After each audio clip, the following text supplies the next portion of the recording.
You're live. Thank you. Well, I'll just wait for the 5 o'clock to come up and open the meeting.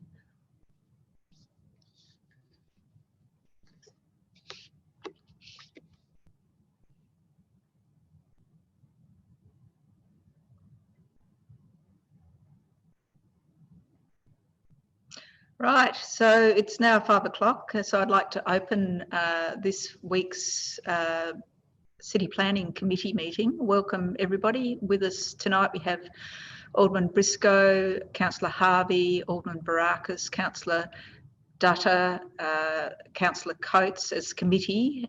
So we have all committee members here, as well as the Lord Mayor and Councillor Sherlock, so welcome. And of course, council officers, including the Director, Mr Noy, and Ms Abbey, and a number of others. Chair, thank you. Chair, I wonder if Councillor Dutta should turn on his video to be pre-meeting. He has the habit of turning it off as soon as he talks. Yes, Councillor Dutta, if that's possible, during the meeting when we're sitting, it would be good for you to have your camera on, if possible, please. Thank you. Okay. So we don't have to any apologies, obviously, nor leave of absence. We don't co-opt anybody. Item 2 is confirmation of minutes. Have somebody move that, please? I move. Thank you, Councillor Dutta. Is there any dissent? If there's no dissent, we'll declare that carried. Item 3 is consideration of supplementary items. We have none. Item 4 is indications of pecuniary and conflicts of interest. Any to declare? There are none to declare. Item 5 is transfer of agenda items. Any transfers? Item 6, planning authority items, consideration of items with deputations. Can I have somebody move that? Chair. Thank you, Alderman Briscoe. Is there any dissent to hear those deputations? No? Okay. We do have quite a number of deputations, and I'll just remind committee that we'll try and get through these as effectively and quickly as possible, obviously hearing the concerns raised by all parties. So item 7 is committee acting as a planning authority, applications under the Hobart Interim Planning Scheme, and we go to 7.1.1, which is 8A Kennelly Street, West Hobart, alterations for studio. And we have representors, Mr Chris Groves from Dobson Mitchell and Allport on behalf of Mr Reginald Mayer of 8 Mellifont Street. So, welcome, Mr Groves. We're just connecting you now, I think. Right, looks like we've connected. Okay, so you're here by yourself, Mr Groves? I am, yes. Yep. Okay, so if you'd like to list your concerns, and you have 5 minutes in which to do that. Thank you. Thank you. So I act for Reginald Maher, who's the owner of 8 Mellifont Street. So Mr Maher is the owner who is severely impacted by this development, as effectively set out in the planning officer's report. We don't really have much to add to what is already in the report. As has been observed, this is quite an imposing structure, and it's really centred around issues concerning that imposition and the historical way in which it's come about unlawfully, which we say should be central to council's concerns. Really, this construction, in our submission, exhibits a disregard for what should be done, and that reflects, even in the current approach, long after the planning scheme was breached, and my clients in particular had their rights ignored by a development which was put up, in our view, significantly contrary to the planning scheme, as well as contrary to their rights as landowners, given inevitably there must have been acts of trespass to construct this building. If I can specifically address one matter which is said, I guess, to ameliorate the development or some of the concerns which are raised in the planning officer's report, it's proposed to effectively remove the gutter which overhangs my client's property to reduce, albeit not eliminate, the overhang. Now, in my submission, that isn't satisfactory. Obviously, it still leaves an overhang, but what it will in fact do is mean that rainwater, which currently would collect on the roof, be diverted into the gutter and then be diverted from the gutter into the stormwater, will instead now be concentrated and then allowed to escape directly onto my client's property. So we don't think that is an acceptable way of dealing with the overhang, even if all the other matters which have been raised in the planning officer's report were somehow able to be overcome. What we say that comes back to is a central difficulty that this building requires a sequence of consents. Those simply won't be obtained. So we say now is the appropriate time to effectively knock this development on the head while that opportunity sensibly presents itself at the moment. To put it another way, we don't think that the applicant should be given any aspirations of committing further trespass or further statutory breaches. I'm happy to address any questions which any members of council may have, but in substance, in our view, the planning officer's report touches upon our concerns and broader development concerns, and for that reason we support the recommendation for refusal. Good, thank you. So I'll open it to anybody who has any questions. Any questions? Yes, Chair. Alderman Briscoe. Thank you. Through you to the representative, Chris. So the applicant did make overtures to your owner to allow this encroachment, and what was the outcome of that?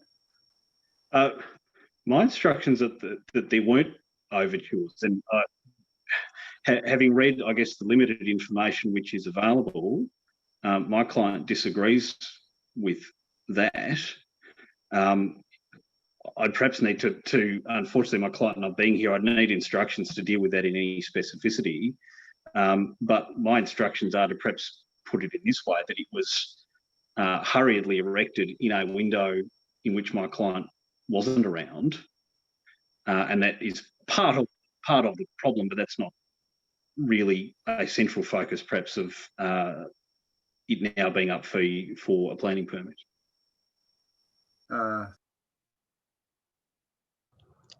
Any further questions?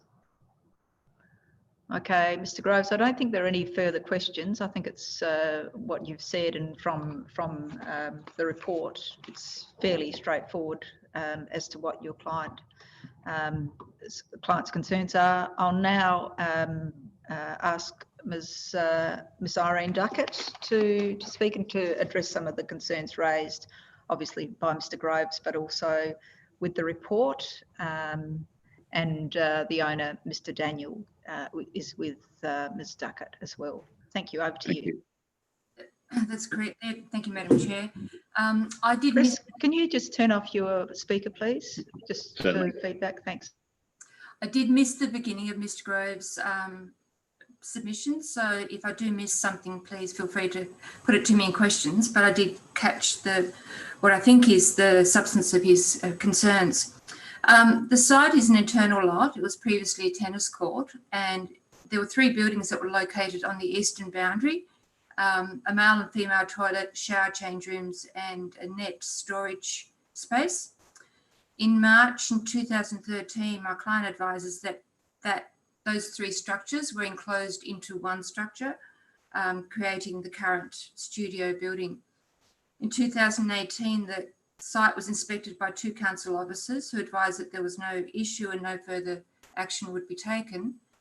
The site, in 2019, there was another inspection, at which time initiated compliance action and the lodgement of this current DA. We opposed the 2 grounds of refusal on the following grounds. Firstly, we don't believe that this shed is unreasonable in terms of scale.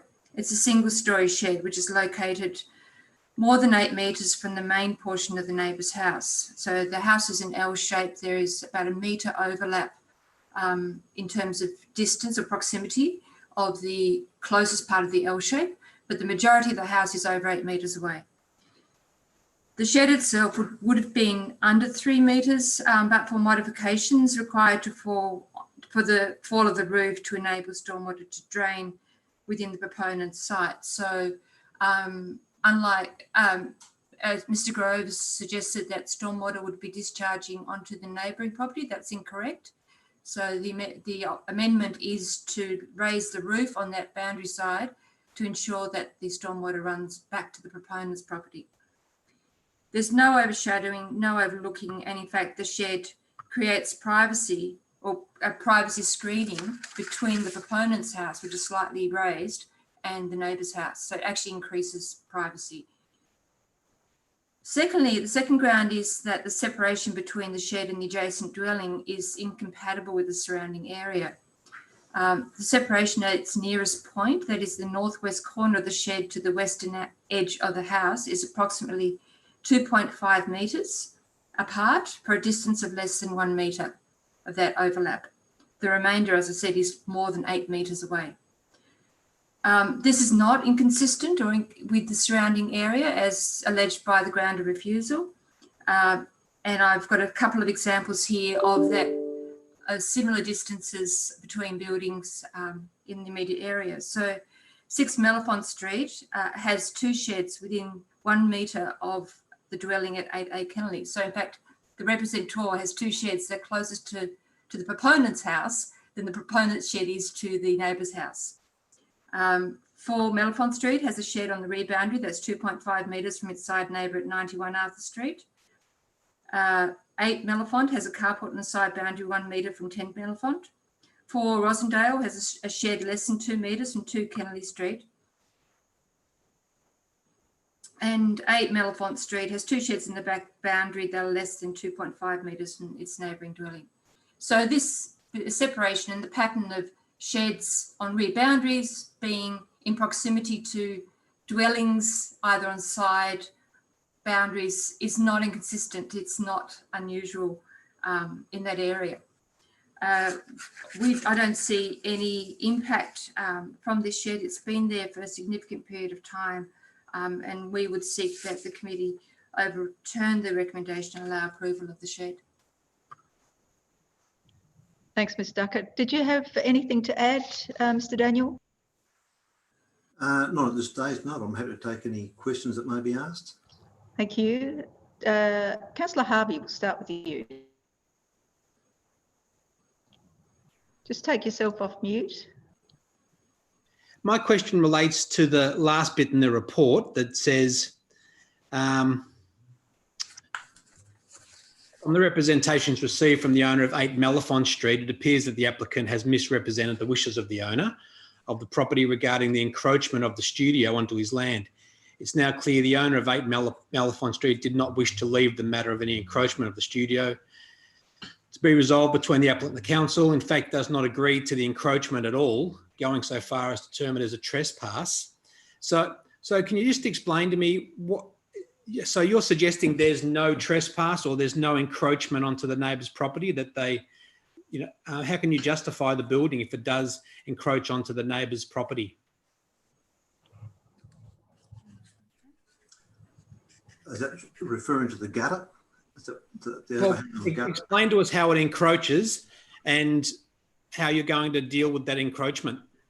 Well, when I talked to the owner's son, he said his only concern was that the gutter was overhanging on his property. And I said, well, could we do a aerial boundary adjustment to alleviate that? He didn't know what an aerial boundary adjustment was. And he said, look, I'll have to talk to my town planner. He said, I'd be happy if he just removed the gutter. So we brought the builder back into, that built the shed and said, look, what could we do? He came up with this idea of raising the back wall and sloping it forward so all the rainwater would be running into our property, and therefore that would take the gutter out of the equation. And that was the application we put in. Further All right. questions? So just finishing on that last paragraph, or another paragraph, council should not grant a planning permit for the studio and should refuse the development application. If the council were to grant a planning permit for the studio, it would be approving an illegal encroachment of portions that the building onto 8 Malafont Street, contrary to the wishes of the owner of that property. So on one hand, we've got a comment that this is illegal and we would be approving an illegal structure. But you're saying if you remove the gutter, that'll resolve the issue. If you remove the gutter and slope the roof back towards the owner's property, that will resolve the issue. So I'm a bit confused about how this can be resolved to the satisfaction. It may be a question for the director, I think, Councillor Harvey, in relation to that.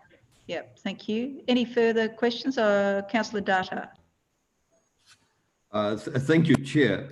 I just wanted to ask a question with regards to what was said by Irene and also in the report. It is my understanding that there's going to be unreasonable loss of amenity. Would that be true? Alderman Dutton, I can't see in how there would be an unreasonable loss of amenity for an area like that. So it's an area that is characterised, the neighbouring property already has a garden there. There's already structures in the backyard. If this was going to impose so much, then they probably wouldn't have put their own structures in the backyard. It's just part of the character in that area, having sheds in the backyard. This is along the boundary. There's no overlooking, there's no overshadowing, there's no impact in terms of the types of things that we would normally assess as a loss of amenity. Thank you. Thank you. Are there any further questions? If not, I'll thank those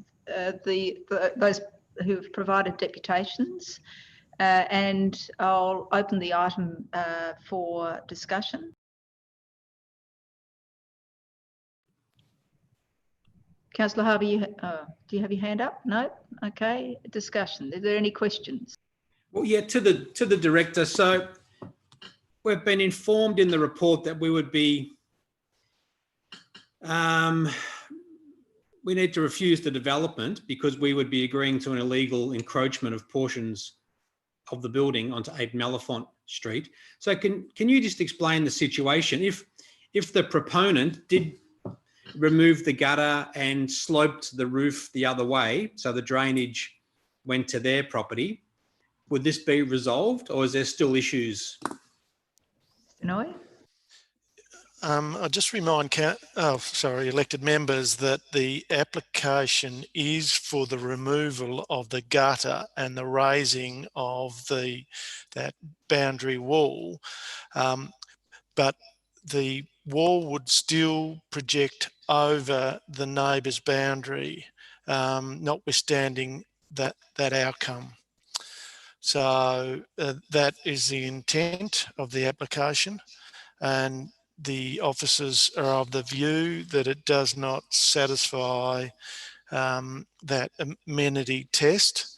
And I'd refer you to section 6.7.9 of the report on page 21 that spells out, and while Ms Duckett rightly points out that there are other examples of outbuildings close to adjacent properties, the argument that the officers have put is that those are often low, flat roofed outbuildings and carports that only occupy part of a shared boundary. The remainder of the shared boundaries are characteristically clear of other structures, and that's not the case with this proposal. Do we, Alderman Barakis? Thank you, Chair. So I suppose just to clarify, the building, I'm just trying to get my head around this now. The building was erected illegally, but if this gets rejected, it's only if this gets rejected, what's the state of the play for it? What's the result of it getting rejected? Director? Well, there'll be a continuation of enforcement proceedings to reinstate the original form of the building, or to modify it in such a way that overcomes the concerns of the council. Right. Okay. So, and I suppose the issue is, and it's would I be correct in saying that the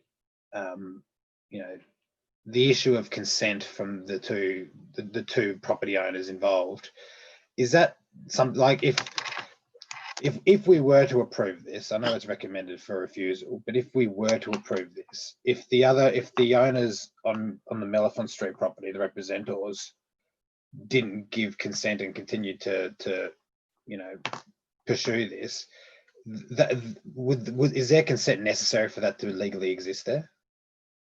And I suppose the second question is that something that we have to consider as a planning authority? Not as a planning authority. The applicant has notified the adjacent property owner. That's all that's required for the purpose of determining the planning application. But under building and plumbing, approvals are required from the landowners to agree to building and plumbing permits. Right, okay, thank you. Further discussion, or do we have a motion, please? Yep. Alderman Briscoe.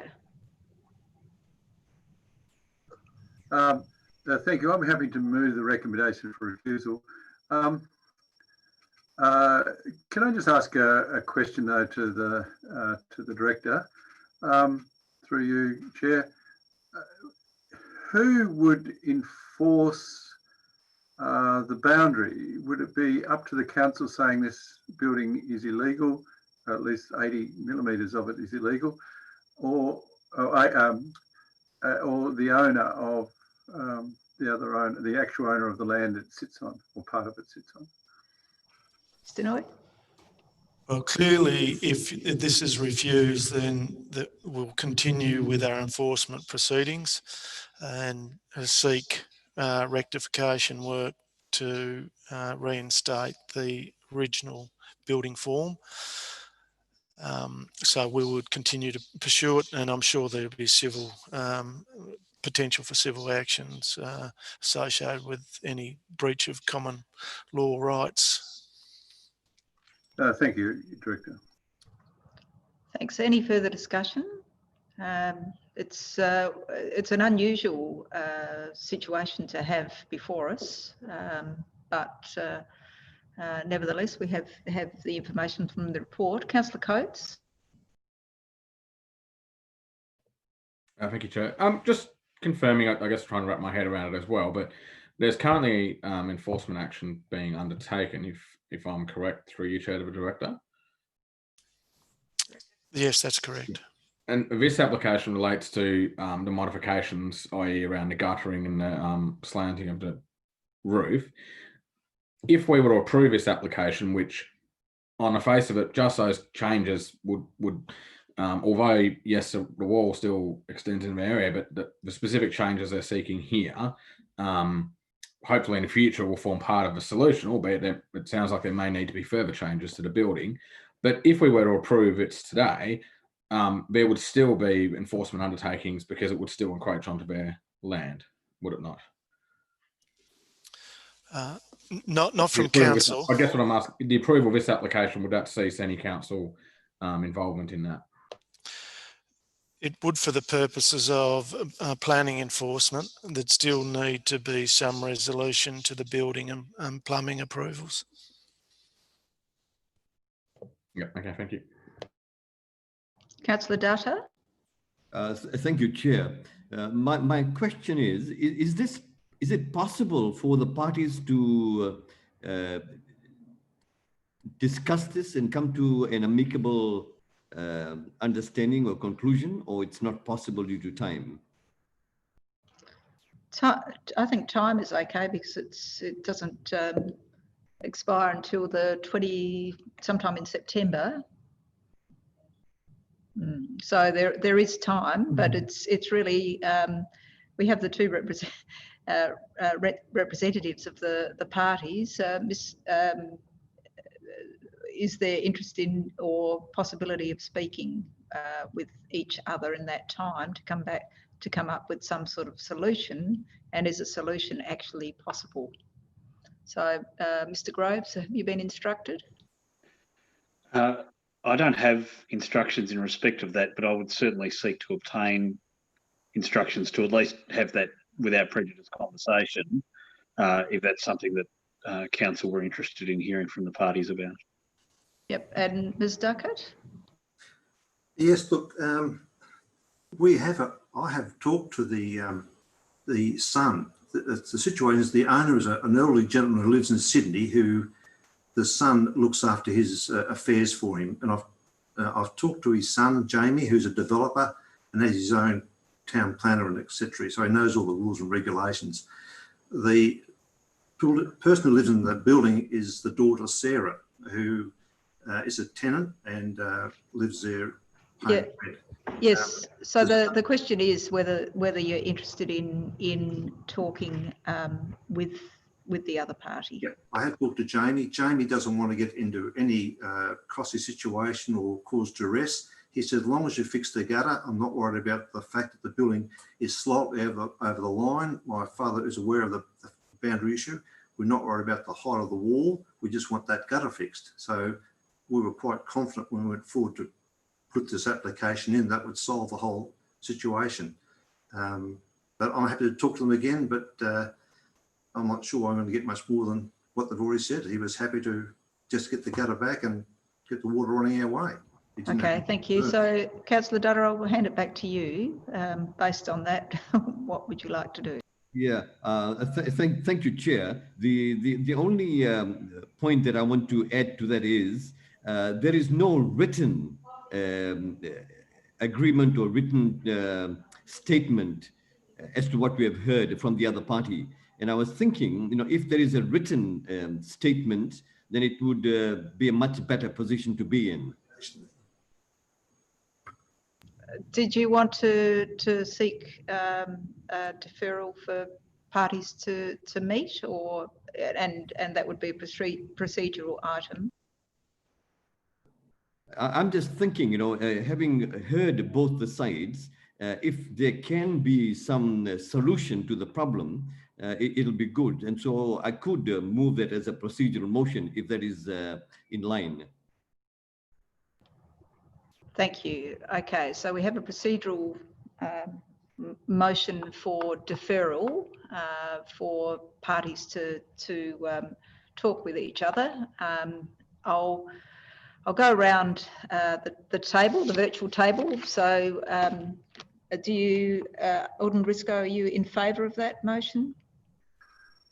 Yes, if it's facilitated by council officers. Councillor Harvey? Yes.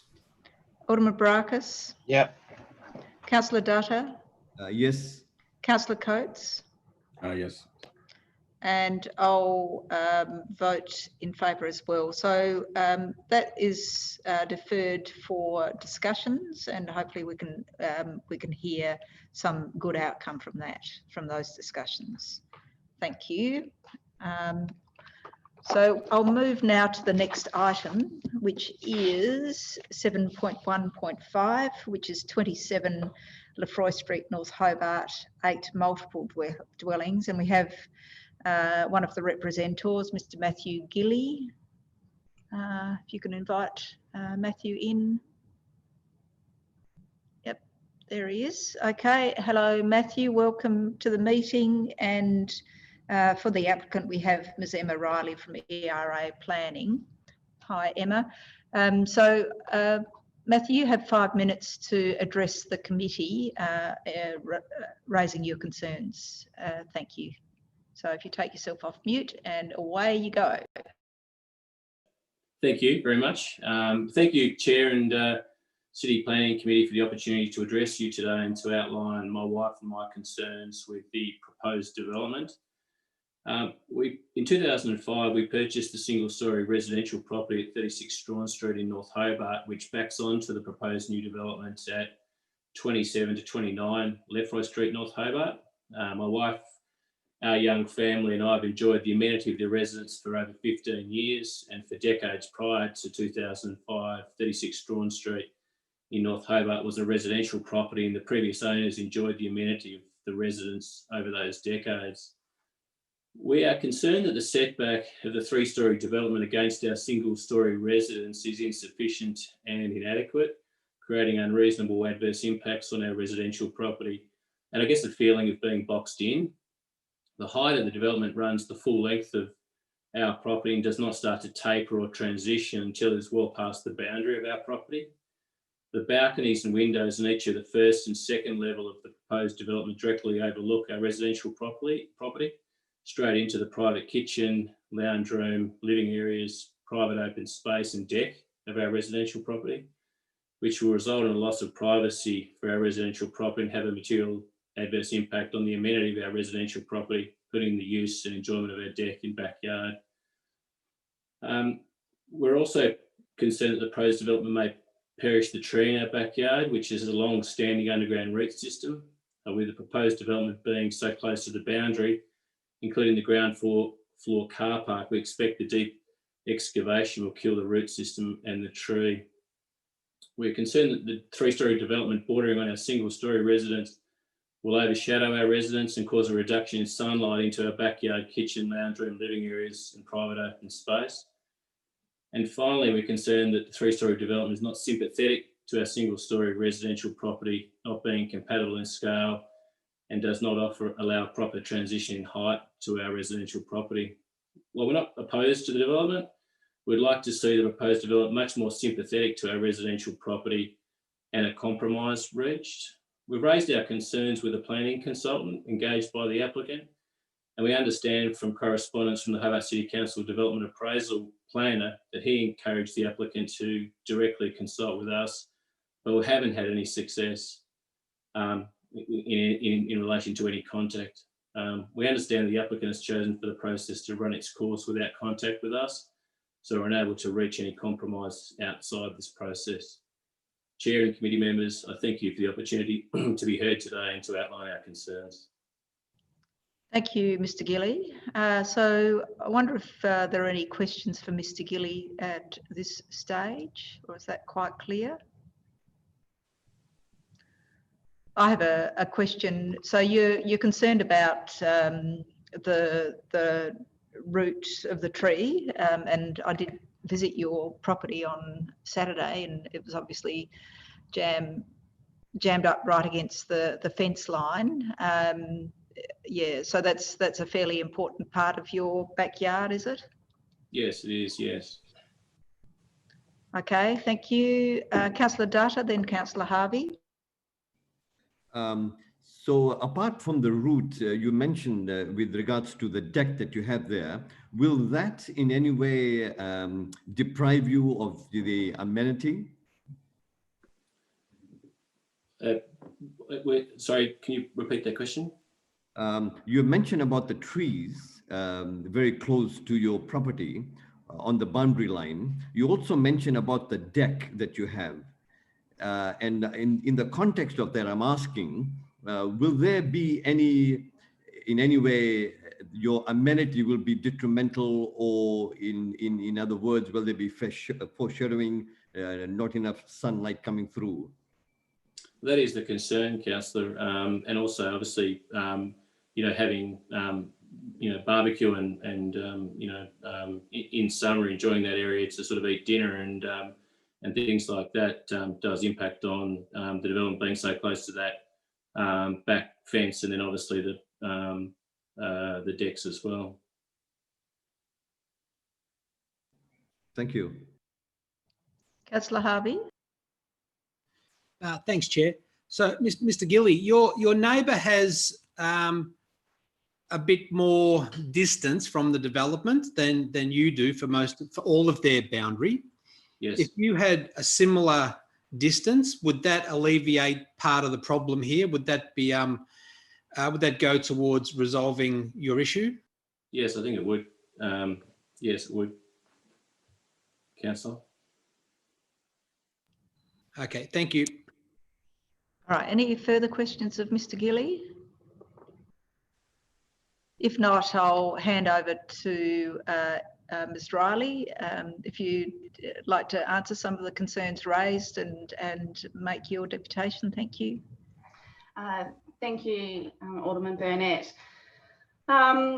This is a infill residential development in what is a inner suburb.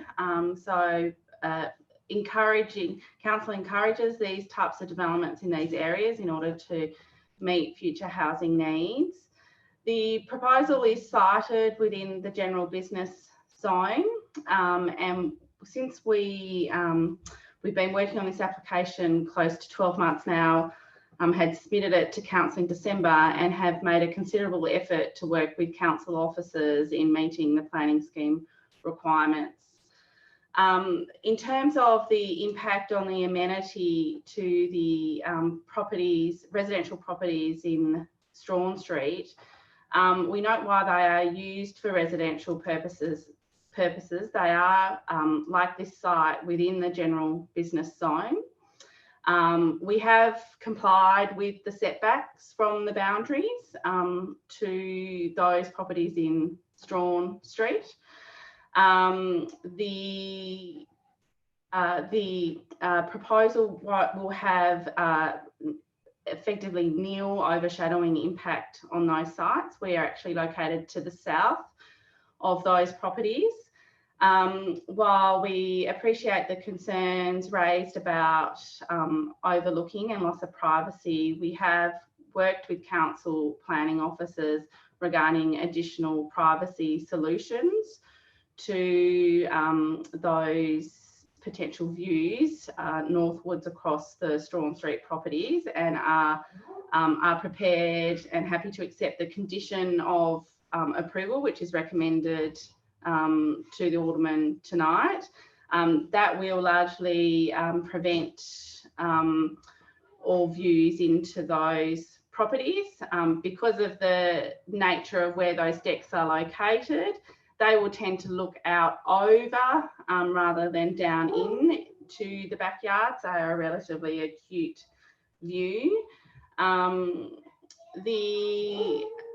Again, we appreciate the concern in relation to the potential loss of the vegetation. This isn't something that is protected by the planning scheme. So we would have otherwise addressed the matter, but it isn't something that's relevant to council's consideration. Just in regards to some other matters raised, this is, while a 3-storey building, the building's been designed to be compatible with the overall height of buildings in the surrounding area. You have two larger 2-storey buildings fronting onto Elizabeth Street. In addition, within the surrounding area, so that 100-metre distance, we have other tall buildings, including the former Soundies building on the corner of Strawn and Elizabeth Street, and the State Cinema building next to that as well. In that context, while the height of the building is not the same as those properties used for residential purposes next door, it is within within the range of what happens in the surrounding area in North Hobart. And as this is a area zoned for general business, like the main strip along Elizabeth Street is. We've put more emphasis on compatibility because of the zone-based provisions. I'm happy to take any questions. Thank you. Thank you. All right. Are there any questions of Ms. Riley? And I'm not sure who you're with. So you're the architect? No, the Francis is the planner in my office who's been assisting me. All right, thank you. Hi, the Francis. proponent unfortunately wasn't available to attend tonight. All right. Okay. We'll start with you, Alderman Briscoe.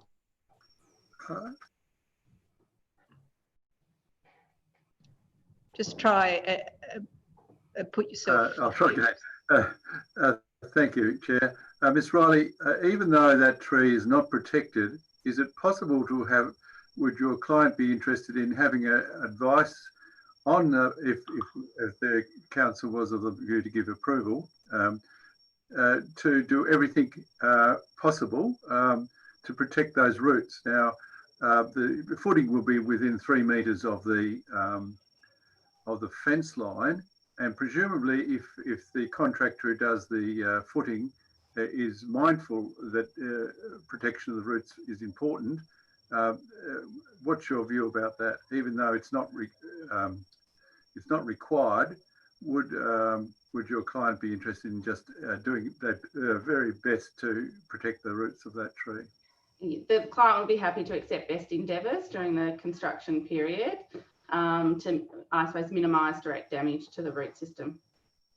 Yeah, so thank you very much for that, Ms. Riley. Councillor Harvey.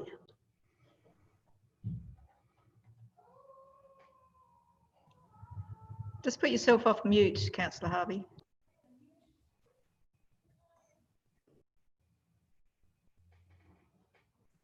The space bar wasn't working that time. Ms. Riley, the two houses at the back boundary, one of them has a bit more of an advantage than the other.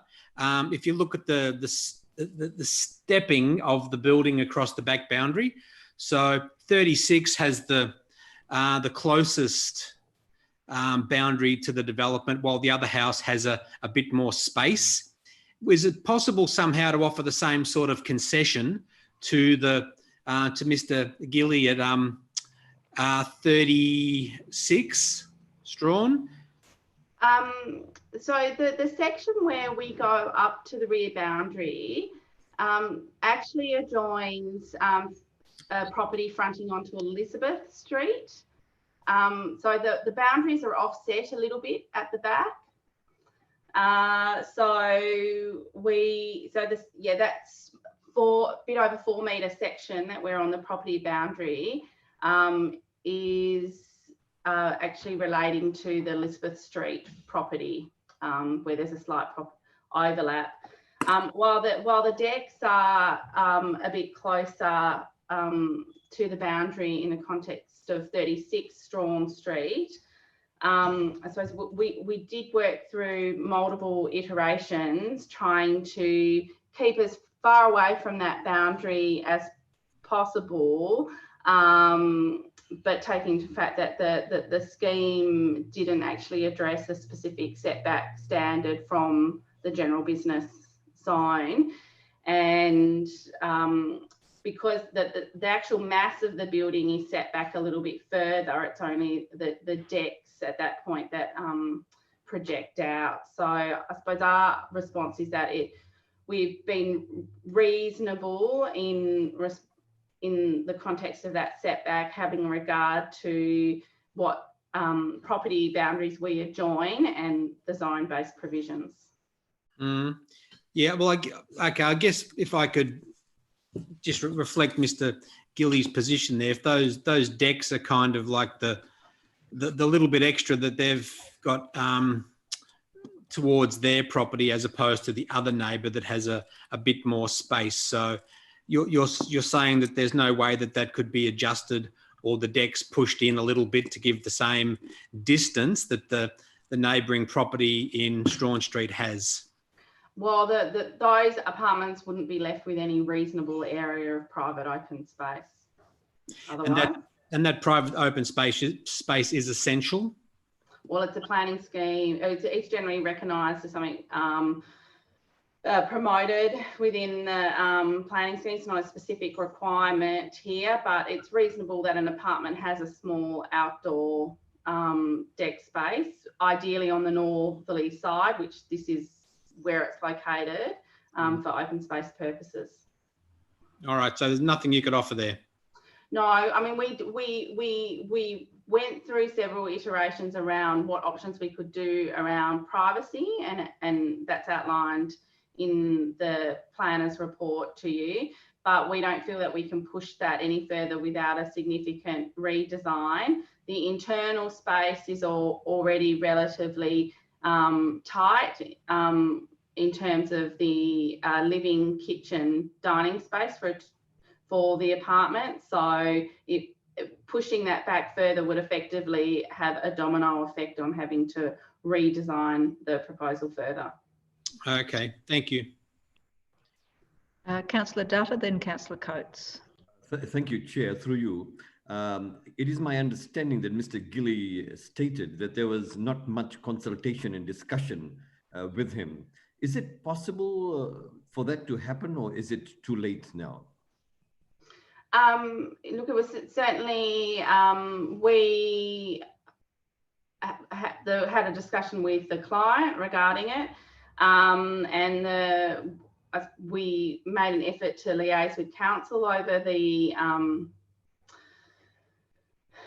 the potential issues, and the preference was, I suppose, to retain the communications through the formal assessment process at this point in time. Thank you. Councillor Coates. Thank you, Chair. Look, through you, Chair, I had 2 points. One of them, Councillor Dutta's just asked in regards to consultation. I guess I'd make the comment, but if your client was so able, obviously your neighbour has, or future neighbour has, obviously put in representation to us, and there's always time, I guess, to try and consult if you could, but that's independent of this planning process. Look, I guess I had a question in regards to parking. I mean, as you may or may not be aware, we've had reports recently showing that North Hobart often does get very busy and sometimes gets up to 100%. And, you know, I guess I wanted to get an understanding around, this is obviously 8 relatively modest in size apartments. I'm reading the report in regards to parking allocation. It envisaged 1 bay per apartment, 11 in total. I just wanted to get your understanding around how you came to that decision, and if there was any scope for perhaps creating 1 or 2 bigger apartments, but then obviously having more parking, just knowing that obviously it doesn't reach the minimum accepted criteria. And as we know, North Hobart parking can be a concern, and given obviously there is scope for tenancies, commercial tenancies at the bottom here, but there doesn't seem to be a huge amount of allocation for customer parking. Yeah. No, I'm very familiar with North Hobart's parking problems. I only live a few hundred metres away from this site myself. But the reason we went for 1 parking space per apartment is, I suppose, good. The site is in very close proximity to a public transit corridor. So Elizabeth Street is part of the transit corridor from Hobart to Glenorchy. Buses move along that system effectively every 5 minutes. The site is also within 15 to 20 minute walking distance of basically every service that you could possibly think of, and obviously in the same walking distance as the primary employment centre for Greater Hobart. So it's, in my experience, it's not unusual for inner city residential development where you're talking about generally 2-bedroom dwellings to work on the basis of 1 car per dwelling. It will over time encourage people to utilise public transport and alternative means of transport more frequently. In terms of the commercial car parking, generally what you find is people in North Hobart often make a few stops. So because there's a bit of diversity in activities along the North Hobart Strip, it isn't always necessary a one-purpose stop. And there are obviously close by public car parking facilities, and the car parking on street is generally time limited, and that as well. Okay, all right, thank you. I think that's probably a treatise on parking, parking in North Hobart. Thank you. Alderman Briscoe, unless you have any further questions, Councillor Coates. No, thank you. Thanks, Chair. Ms. Riley, am I correct in interpreting your solar study on page 520 of our report that it will have no effect on the sunlight at the winter solstice, whatever the time of day it is? Is that so that there's no effective, so certainly not on the Strawn Street property. Oh, Strawn, I'm thinking of the Strawn residence. Yes, not on, no. So no effect. No. On the same topic though, if you were in the backyard of 36 Strawn Street, would you be able to have a view line past the development? Because that's something that, whilst you mightn't get any direct sunlight, it's not affecting direct sunlight, will your view be dramatically affected? Maybe diagonally, I'm thinking about diagonally across the boundary of your applicant's property. Well, certainly the development will be visible from the backyards, but there is a difference between visibility and visual impact. The building does have some setbacks from the kind of the rear eastern corner, northeastern corner, so that you'll get angled general views across to sky, and that, I mean, it's relatively low lying in this perspective, so I'd expect that you'd still be able to view through and maybe catch the top of the domain and things like that as you look across. Right. Thank you for that. Look, I'm sort of trying to get an understanding of whether it would be, the bulk would be so great that even if you are not losing sunlight, you're in fact feeling boxed in. But I can see what you're saying. So from your reading is that there will be some aspect that you can look out to the view, although obviously there's a 3-story building beside you. And it's not just a big box. Yeah, thanks for that. Yeah. Any further questions?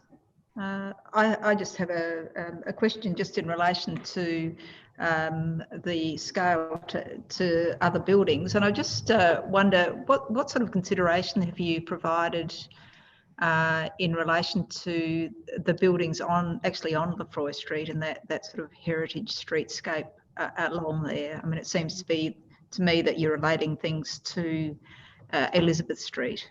Yeah. So certainly the immediately adjoining property on the lower side of Lefroy Street, that's a particularly unusually low building in the context of what else is happening in Lefroy Street. If you look along that streetscape holistically, you'll note that there is, there's some single-story buildings, there's 2-story dwellings, some that are quite high 2-story dwellings, all within that streetscape. So while there is this is outside of the Heritage Precinct boundaries. So within the Heritage Precinct boundaries, there's a degree of kind of cohesiveness around heritage values, but the height does vary a fair bit. And so if you look at the overall height of this and you look a little bit further down Lefroy Street, these are generally compatible in height. Okay, all right. And I suppose there's not much compatibility with the Strawn Street adjacent buildings. Well, if you look at I noticed it was in the planning report. There's some site sections. It's not, while we've got a single story and then one single story with attic. The actual height difference overall is not yes, this building's higher, but the height difference is no different than, say, what they're already experiencing to Elizabeth Street and across onto the other side of Strong Street, where you have the former Soundies building. Yep. Okay, thank you. And just to point out that Ms. Abbey has sent us an amendment because we hadn't had anything to do with E15.0 inundation prone areas code. So you're amenable to that condition. Yeah, look, we are aware of it. We haven't had sufficient time to analyse in detail, but we're happy to resolve that with council officers through the condition post permit. Okay, many thanks for your time. I'll now open the item for discussion. And do you have any elected members? Do you have any questions for the officers?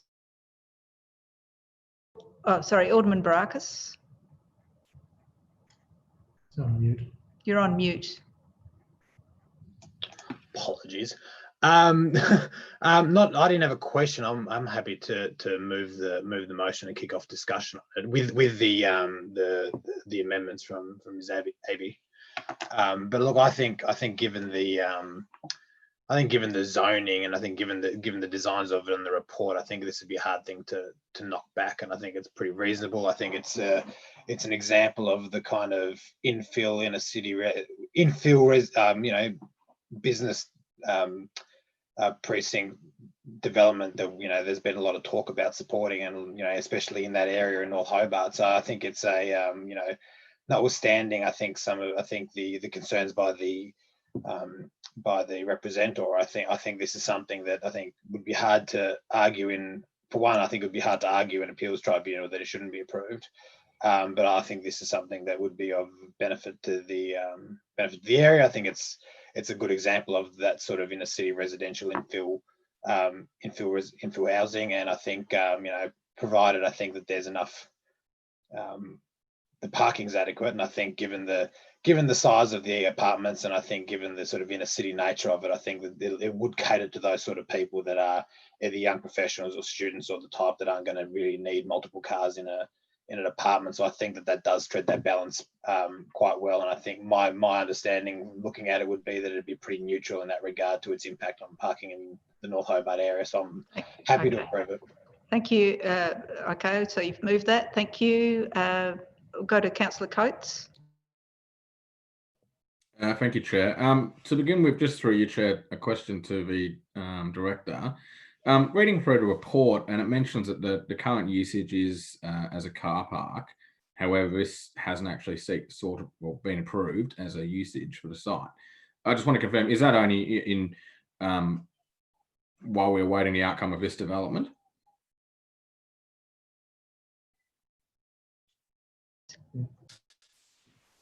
Yeah, I think that's correct. This application has been on the books for some time, and we've been waiting for it to get to this point to avoid further enforcement action on that issue. Cool. Okay, no, that was just something I picked up reading the report, not necessarily indicative towards this application. Look, I'm inclined to support it. Unfortunately for the residents at 36 Strong Street, I guess it is zoned in a city, and I do think that when push comes to shove, this will likely get up, even if it did go to the planning tribunal. I do have concerns, that said, in regards to parking. I know that a lot of developments these days go up where they're relying on performance criteria, and frankly, we know that parking is a problem, not just North Hobart, but across the city.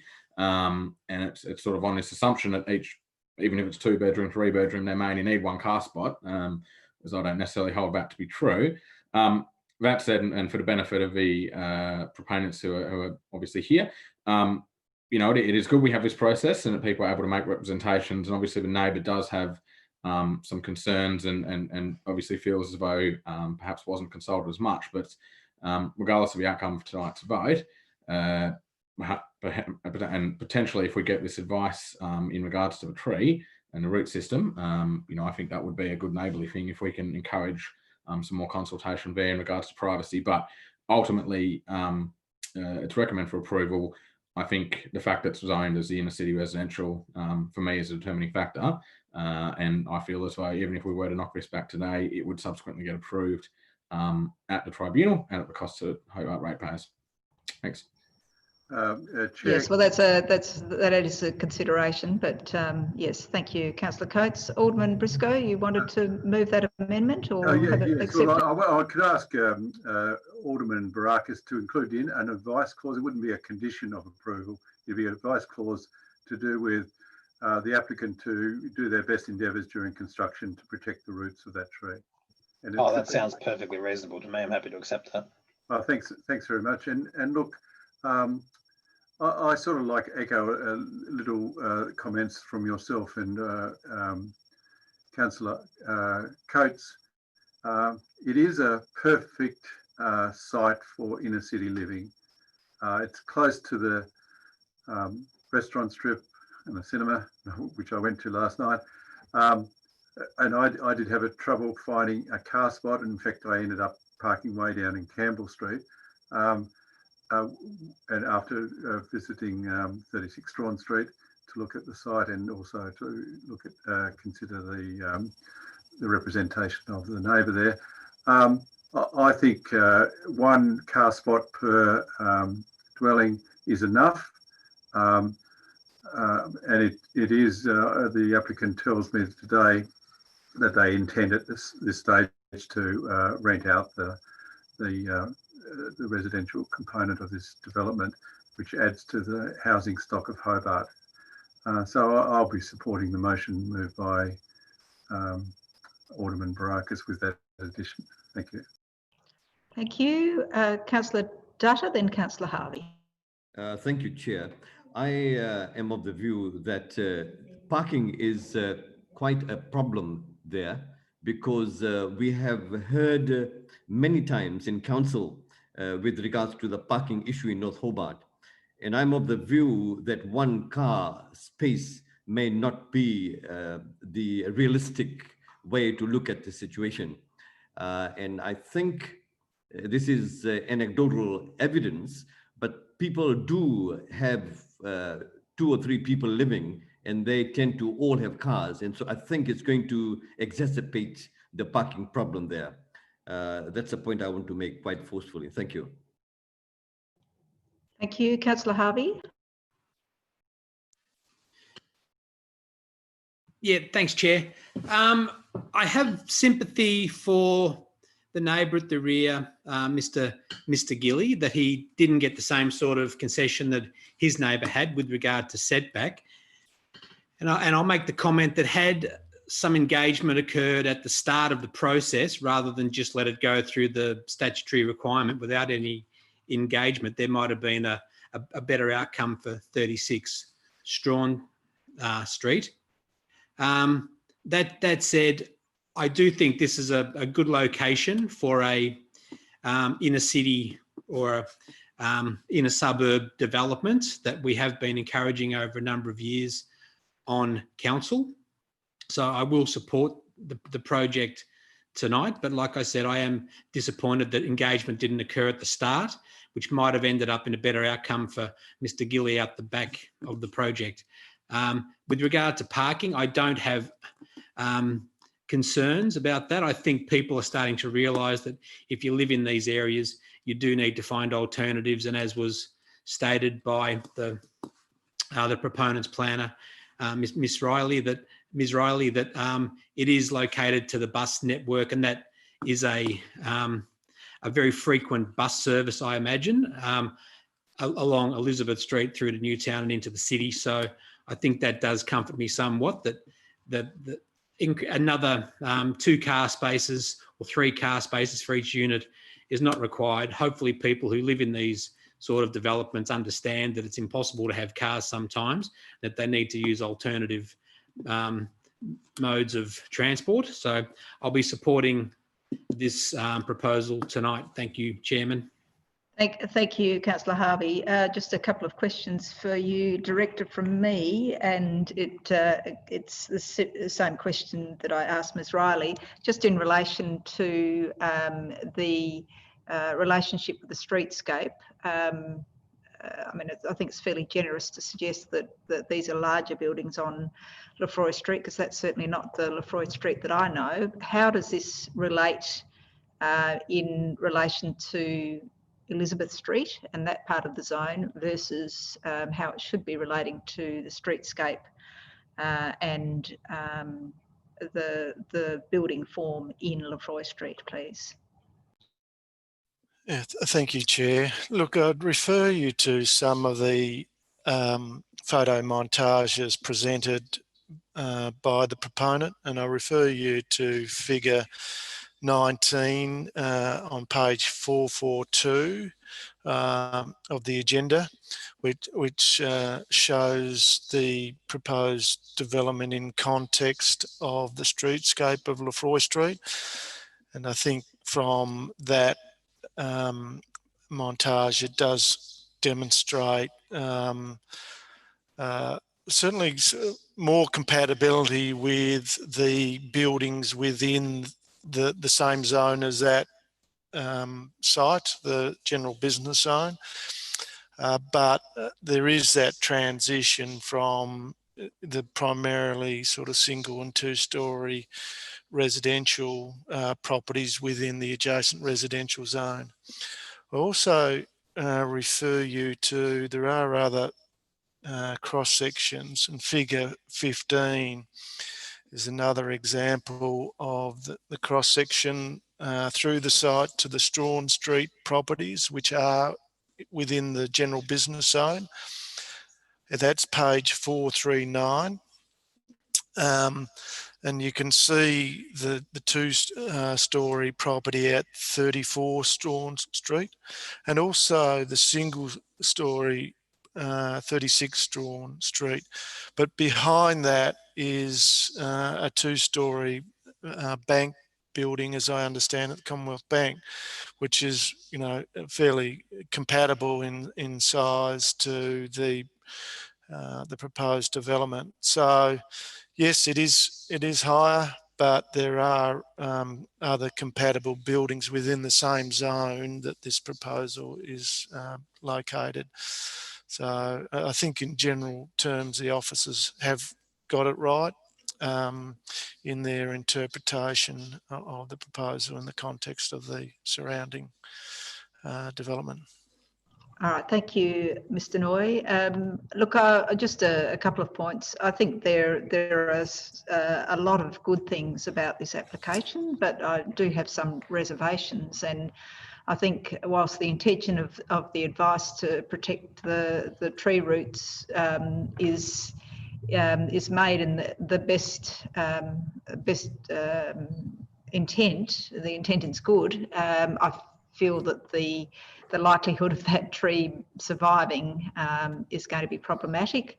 The points that Councillor Harvey has made about coming further off the back fence and reducing the impact of on 36 Lefroy Street, I think, 36 Strawn Street, I think are pertinent, and I appreciate that there has been some reduction in overlooking by the conditioning. So I'm pleased that there has been some consideration of that. I'm also convinced that there will be little solar loss, as stated by Ms. Riley, just because of the tracking of the sun over the site, but there is no doubt that there is going to be a significant difference in a three-storey building on a boundary to one or two stories right next door, quite small cottages. So I do have some concerns, but I will put the vote and we'll go around the room. So Alderman Briscoe, how do you vote? In favour? In favour. Yeah. Thank you. Councillor Harvey? Support. Alderman Barakis? In favour. Councillor Dutta? Against. Councillor Coates? In favour. And I vote against as well. So that's carried 4-2, and that is the final decision. So thank you. Now we move on to item 7.1.4, which is 73 View Street, Sandy Bay. It's demolition of the chimney. And we have Ms. Bibi Brown, who's the owner of 73 View Street, with her architect, Mr. Shane Mann. And I think John McCambridge may or may not be there. So we're just waiting for connection. And you have the floor now, Ms. Brown. So if you just want to take yourself off mute, and you have 5 minutes to address the committee. Thank you. Well, good evening, and thank you all for your time today. The house at 73 View Street has been a rental property from 2004 until mid-2018, when the then tenants moved out and the house was vacant until our purchase in 2020 in April. Over the years, there's been minimal maintenance, care and attention. The past 5 years, we've watched as it's continued to deteriorate, with a rusting roof, guttering, bullnose veranda, a rotting timber porch and gable roofline. I note that on page 16 of the report, it makes a comment that the photos included in the report do not support statements made in many of the submissions regarding the deterioration and poor condition of the house. The report states it appears that these photos for it to be in good state of repair. The particular photos are generally of poor quality and taken as screenshots directly off Google Street View, and it's difficult to see any detail whatsoever. Our architect Shane Mann, who's with me tonight for a deputation, as well as our direct neighbour at 75 View Street, Dr. McCambridge, who's also here for a short deputation, will support this judgment. Prior to the sale, we investigated the heritage status of the house and found that it was not listed on the Tasmanian Heritage Register. Our first decision was to re-roof due to the appalling condition of the original roof and guttering. We undertook this work and in the process of re-roofing, demolished the chimney. It was not a structural feature, was unsafe with the old lime mortar and had already dropped some bricks, which was a great worry and safety issue for Dr. McCambridge next door. Following the advertisement of the DA, the only submission against the demolition of the chimney was also publicly posted on the planningalerts.org.au website. This is currently still visible, with comments that I found to be intimidating and vexatious in nature and not at all a style that should be in any way promoted or tolerated. There have been 20 submissions in support of our application and the demolition of the chimney. These comments have been tabled in the report. Numerous submissions talk about the deteriorating and poor condition of the house, while most state that the lack of chimney will have no effect on the streetscape. If we look at the definition of streetscape as included in the planning scheme of 2015, the visual elements of the street include countless aspects. Chimneys are not specifically cited as an integral part of this definition. The definition of streetscape encompasses characteristic and features of buildings, of which chimneys are only a small part. Walking the streets in our immediate area, there are indeed a number of houses that have had chimneys removed, and in contradiction to the report, many of these are original houses. There's also a number of houses that indeed have chimneys that are not visible from the street. I do have some photos to view, but I think from a point of view of time, we'll skip over those, and most of the councillors would have had access to those via email. I'd like to also raise the issue of the addition of a number of unsightly structures on roofs in the area. These include satellite dishes, large antenna and stainless steel flues. We would ask you to consider these unsightly additions to the roof lines and what, if any, contribution they have to the streetscape. We feel that our efforts to date with the new roof, guttering and fascia, plus new paintwork, have already made a very positive improvement to the streetscape. The bullnose veranda and gable roof with its timber finial provides a far greater prominence when considering the general streetscape. Another major consideration is our preference for clean, green and sustainable energy use that does not contribute to greenhouse gas emission and smoke pollution, which we know to be a significant issue, not just for Hobart and Tasmania, but globally. Our plan is for renewable and sustainable energy and the addition of solar panels. We readily accept the issue of demolition without a due process, and it was never our intention to do the wrong thing or to try and get away with it. In all honesty, we did not know. However, I can say we have learnt from this process. Our goals have always been placed squarely at improving the streetscape whilst maintaining the general era of the house with careful and considerate works. We can only hope that with your support, we're able to move forward by having our application for a retrospective demolition granted. The safety and environmental aspects, together with the reflection of the entire streetscape, we feel are solid grounds for supporting our application. Overall, the love and attention we're giving to the house has been... Yeah, you're almost out of time. Did you want your architect to say something, Ms. Brown? Yes, please. I'll introduce Shane. Yeah, well, he hasn't got much time to do that, but if you can just be succinct, thank you. My name is Shane Mann. I'm the applicant's architect for the current DA documenting the removal of the existing chimney. I'd like to present a brief response supporting the owner's submission to the Planning Committee. The Planning Report proposes that the removal of the subject chimney does not meet the acceptable solution in respect to clause E13.8.1 in respect to A1 and P1 criteria. I'd like to have it recorded that I disagree with the planner's report in that the performance criteria do not specifically mention chimneys as being considered of a historic cultural heritage significance. There are a number of elements listed, but no mention of chimneys. I would have thought that if chimneys were considered an important part of the building fabric in a heritage overlay, then they should be specifically mentioned in the performance criteria P1, section B. The chimney in question, in my opinion, has no significant heritage value in respect to the wider streetscape of the area or the actual house in question. It appears that any judgment in assessing its historic cultural heritage value is purely subjective and open to individual opinion and discretion.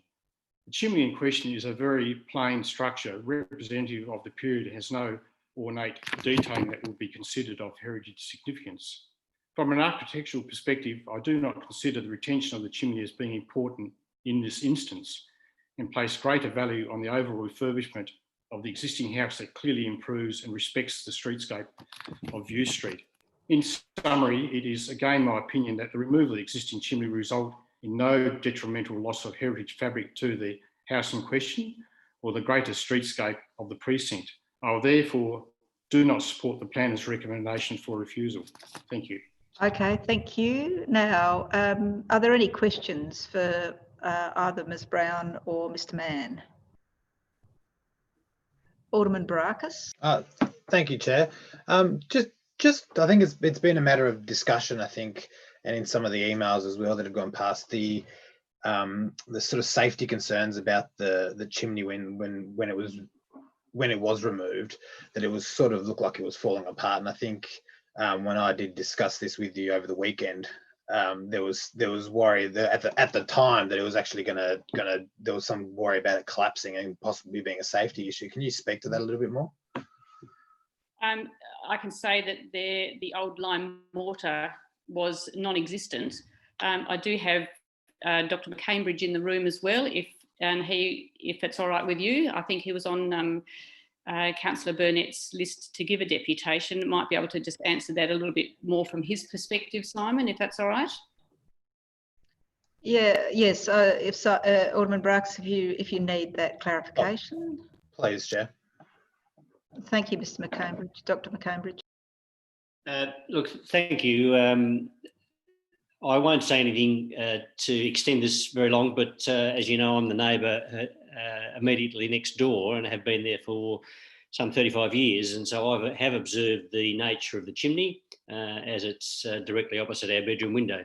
So I have seen it deteriorate over the last 5 years. And when it was removed, it was in a very poor condition. And I considered it to be dangerous because it was on my drive immediately next to my house. Okay, thank you. Does that satisfy your questions, Alderman Barakis? Just got one more. I suppose once again in relation to the chimney, it's my understanding it wasn't actually being used as a functioning chimney, and it's got there was never any intention to continue using it as a functioning chimney. Yes, all the internal parts of it effectively have been removed, haven't they? Yes, there was never, it hadn't been used as a functional chimney for a number of years. When we first took ownership of the house, both the chimney breast had been blocked off from inside the house and hadn't been used for I'm not sure how long, but certainly by the look of the debris in the chimney, there was probably a good 30 or 40 centimetres of dust and dead flies. Thank you. Alderman Briscoe. Thank you, Chair. Thank you through you, Chair, to Ms Brown. I find it very interesting the officers have used photographs from 36 years ago to justify that the property was in good order. Are you aware of any builder's report or building surveying done of your property to support your case or the council's case? No, I'm not aware of any reports that are available, and certainly I haven't seen anything. It was only what we, came across when we first bought the property, and visually from the street what we've been able to repair, and from what Dr. McCambridge had said, they've lived next door for a number of years, 35 odd years, and have seen the house, particularly in the last 5 years, just with no maintenance and just slowly deteriorating. Yes, I would support your view there. The neighbour would have the best, in the absence of any building support, building surveyor support, a report. Your neighbour would be very good evidence. Thank you. Thank you. Okay, thank you. If there are no further questions, I'll open the item for discussion. Thanks, Ms Brown and colleagues. Thank you. So that's it. Councillor Dutta, we'll start with you. Thank you, Chair. I am wondering if the clarification can be made with regards to the chimney and why is it so significant as far as the report or the council is concerned or council staff. From what I've heard, is quite a convincing argument put to me. Mr. Noy? Yes, look, I'll go to the officer's report that goes to the heart of this issue of chimneys and the importance they have in heritage precincts in particular. And there has been a number of cases where council, where there has been removal of chimneys and there has been a retrospective refusals of those applications. But the fundamental premise in relation to the importance of the chimney, and I'll go to the officer's report and quote from that for the benefit of the committee, that they produce a regular pattern and rhythm of largely unaltered traditional roof forms, with each chimney not viewed in isolation, but rather within the context of a sympathetic streetscape, providing a sense of cohesion to the built form. Importantly, chimneys are considered to be clearly discernible, inherently traditional feature that reflect the residential nature of the properties that make up the precinct. Given that, the importance of the precinct is in part defined by its role as the largest residential subdivision in Sandy Bay, a very high number of intact chimneys therefore help to reinforce and define the residential character of the precinct. So you continue to erode those values by removing those residential elements within the precinct. And that's why the council officers have concluded that way they have, and consistently with previous decisions of this nature.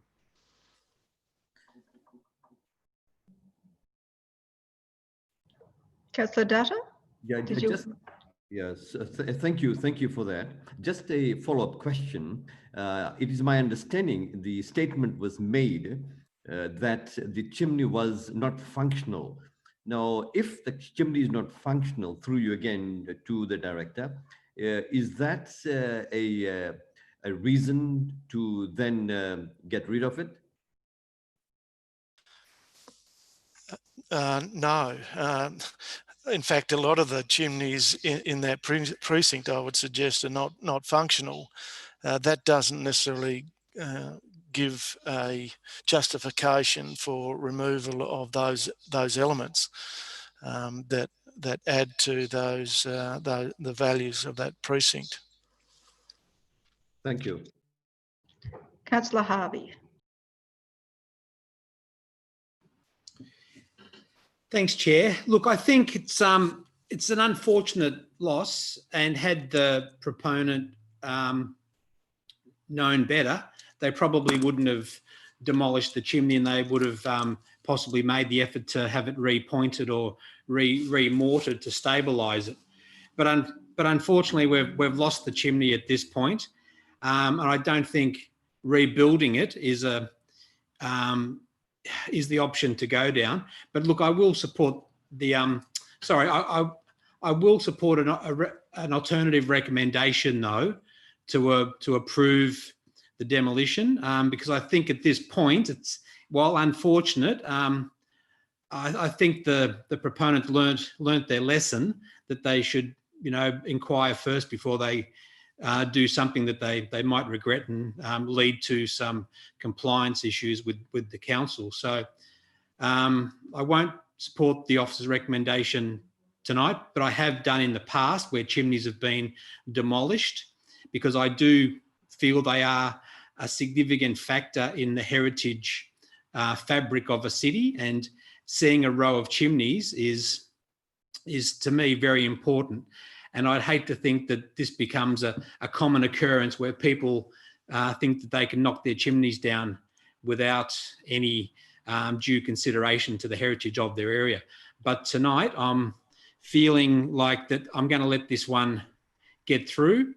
So you're moving the motion for approval? Look, I'll move an alternative motion for approval tonight, but I do sympathise with the officers, and I do understand the importance of keeping chimneys. But tonight I will, move an alternative motion. All right, thank you. Further discussion, Councillor Coates.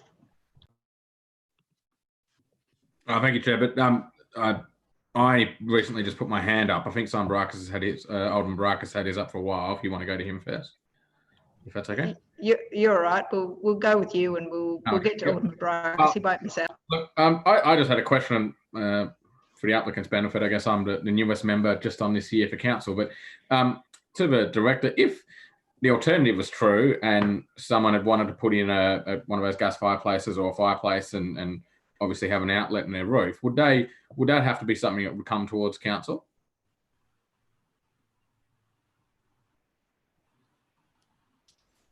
Look, I'd have to take that one on notice. There may well be a need for an application, but there may be some scope for exemptions. But I'd have to take that one on notice. Okay, just a curiosity, I guess. I mean, I concur with the comments of previous speaker, Councillor Harvey. I mean, I view it very simply. Obviously, the Heritage Code's there to protect the heritage of a streetscape. I used to live up in that area, and to my knowledge, no one walks up and goes, "Oh, it's amazing because it's got so many chimneys." But from a practical point of view, the only reason you'd ever remove one was if it was falling apart and dilapidated, which by all the evidence we have, it sounds like that was true.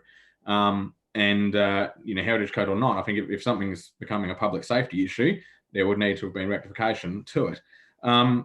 It sounds like it wasn't functional. It wasn't there. It was sitting on top of the roof, and obviously it was removed. And I note that the one person who put in a thing against this, their first argument, or one of their arguments, was that we shouldn't encourage people to seek forgiveness rather than permission.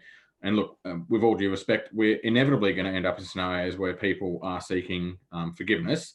And I think if they had submitted it in the first case, and it was dilapidated, no doubt would have been approved. So in this case, I'll be supporting the alternative motion by Councillor Harvey for approval. Thank you, Councillor Coates. Alderman Barakis. Oh, thank you, Chair. Look, I suppose I'll start where Councillor Coates left off. The comments put by the one representative and from what I understand from reading it, I think most of the representations in favour of the application are from around the neighbourhood and the immediate neighbours who have similar heritage properties and who do live in that area every day. And I'm not sure if the representative does, but the comments that was put by the one representation in opposition and was also posted to a web forum was suggesting that this be taken with a punitive approach, which I think very much goes against how the planning scheme is supposed to work. I think we addressed the first instance that there was something happened without council approval, and that was under enforcement action happens, and then we look at it as a brand new planning application. So I think the whole notion that punitive action should be taken should be completely disregarded. And then ultimately, I think what we have is a situation where all the neighbours are happy enough to write positive representations for this. We've got a chimney that was being unused, as Councillor Coates said, and a chimney that was very much at risk of potentially making the decision for everybody on its own and falling off the roof on its own accord and landing on top of somebody's head. I think it was an appropriate thing to do. And I think I suppose I'll cut what I'm saying here in half and ask a question of the director. The director, on page 378 of the report, it's got the sort of outline for the significant area of the Golf Links Estate Heritage Precinct. It doesn't mention the chimney aspect. It does mention the particular bungalow style. It does mention the particular cottage style. And I note that just going up and down the road myself and on Google Maps, there's a couple. There are a number of cottage and bungalow style houses there that look like they're of a similar area that don't have the chimneys. So I'm just wondering what the importance of the chimney is there, given that it's not specifically referenced.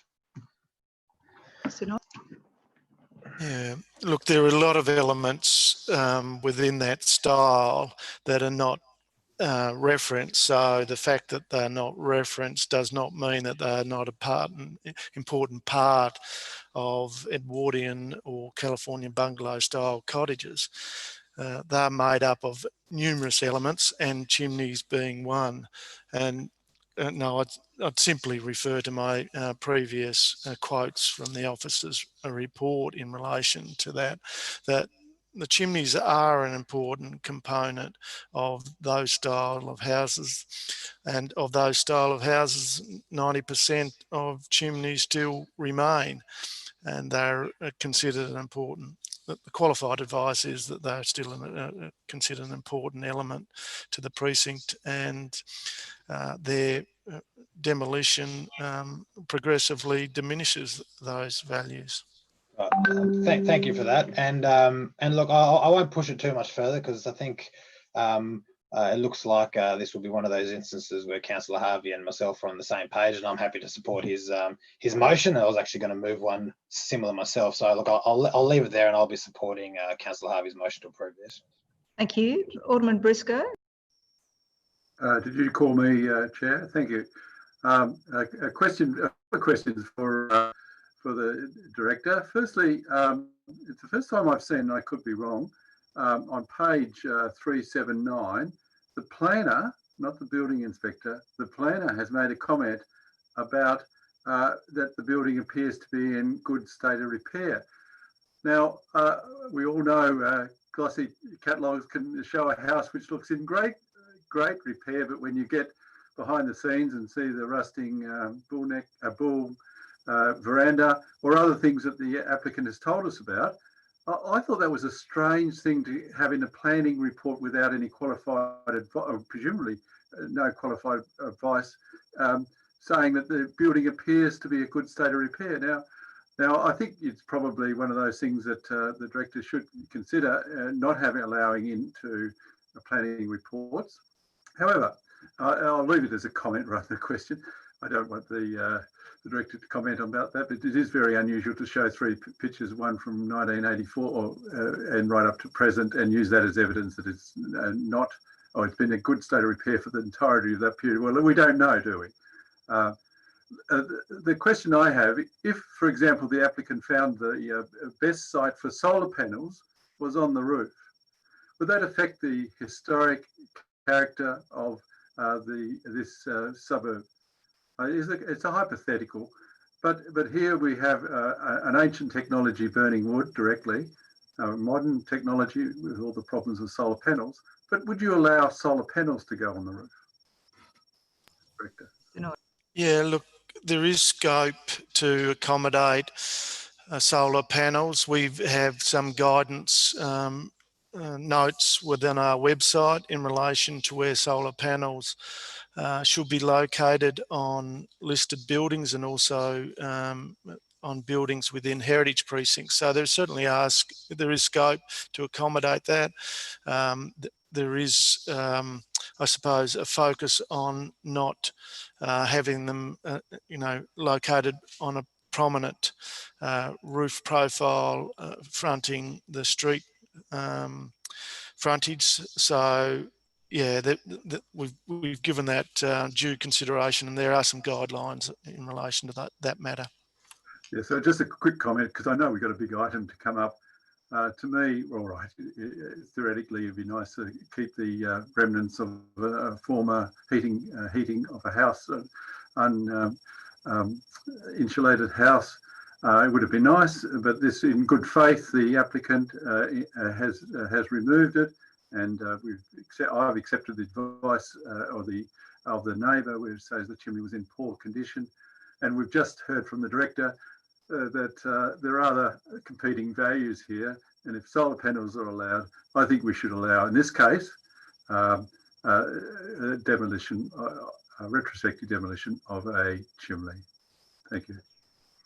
Thank you. Okay, I think we've had full and fair discussion in relation to this. So I'll support the motion as well. I just feel that on balance, this is probably a suitable demolition given what we have before us, and despite the heritage information that we have. So I'll put the motion moved by Councillor Harvey. Is there any dissent from this motion? If there's no dissent, I'll declare that passed unanimously. And that will go to full council next meeting, because it was for refusal in the first place. That's correct, isn't it? Yep. Okay. All right. Thank you. We go now to 7.1.3, which is 36 Federal Street, North Hobart, 2 multiple dwellings. Do we have the representative here today, Ms. Lyndall McDonald? No, she was unwell. Is unwell, so somebody is connecting. I think we might be connecting to the wrong item, but we're up to 7.1.3. Okay. Is that Ms. McDonald? Possibly. Okay, thanks, Lyndall, for joining us. You have 5 minutes to make your points in relation to the application at 36 Federal Street. So if you'd like to take yourself off mute and address the committee. Just need to press the mute, take yourself off mute. Well, Craig, here we are. Here we go. Thank you. So thank you everyone for giving me this opportunity to speak to council. My name's Lyndall. I am the owner of 39 to 41 Feltham Street. I've lived here for 20 years. The things that I'd like to bring to your attention are big picture items, as well as those that are to do with things that affect me directly. Sorry, I would just first and foremost just like to speak about the building envelope, which with this development is actually, it is outside the building envelope, and council have put this restriction in place, and there appears to be support for for a development that actually sits right outside of that building envelope. And I believe, and so do my neighbours, that it shouldn't be a matter of how much it sits outside. If it's in breach of the regulations set out by council, then those regulations are in place for a reason. The proposed building is also not in keeping with the current heritage buildings in the street. We've not been told of what materials will be used or colours, etc. And everyone in this street has gone to great lengths and expense to maintain the heritage presentation of their homes, to the point that my neighbours were denied a choice of front fencing because it wasn't in keeping with the heritage area of their home. As I'd like to address the parking issue, the wording of the advice given by the Senior Development Engineer is vague. It states it is likely around 1 car parking space per dwelling will be needed. There is no clear determination. Therefore, one can also assume that it is just as likely there be need for 2 car parking spaces as there is for 1. The development is for 2 3-bedroom units, 2 3-bedroom townhouses. If you look at just in my neighbouring properties and the cars that are attached to the dwellings, 37 Feltham Street is a 2-bedroom townhouse. It has 2 cars and no off-street parking. 35 Feltham Street is 2 bedrooms, a 2-bedroom townhouse, 2 cars, no parking. And no off-street parking. 33 Feltham is an Airbnb, and when hired out can have up to 2 rental cars requiring parking on the street. The last development to go ahead in this street were both 3-bedroom places and were required to make adjustments to allow for off-street parking for 2 cars. Originally they had 1 parking space for each and were required to allow for 2. I believe regardless of public transport or the fact the council aims to reduce the amount of cars in the area, it doesn't prevent people from having more than 1 vehicle. Potentially there is an increase of 2 vehicles needing parking access on the road and loss of 1 current on-road car parking space. In addition, as if this is to go ahead, my car will add another vehicle needing on-road parking because I won't be able to park in my driveway due to the setback that has been proposed for the building. Which takes me to the building boundary setback. The council regulations are for 3 metres and this is to be 1.4 metres.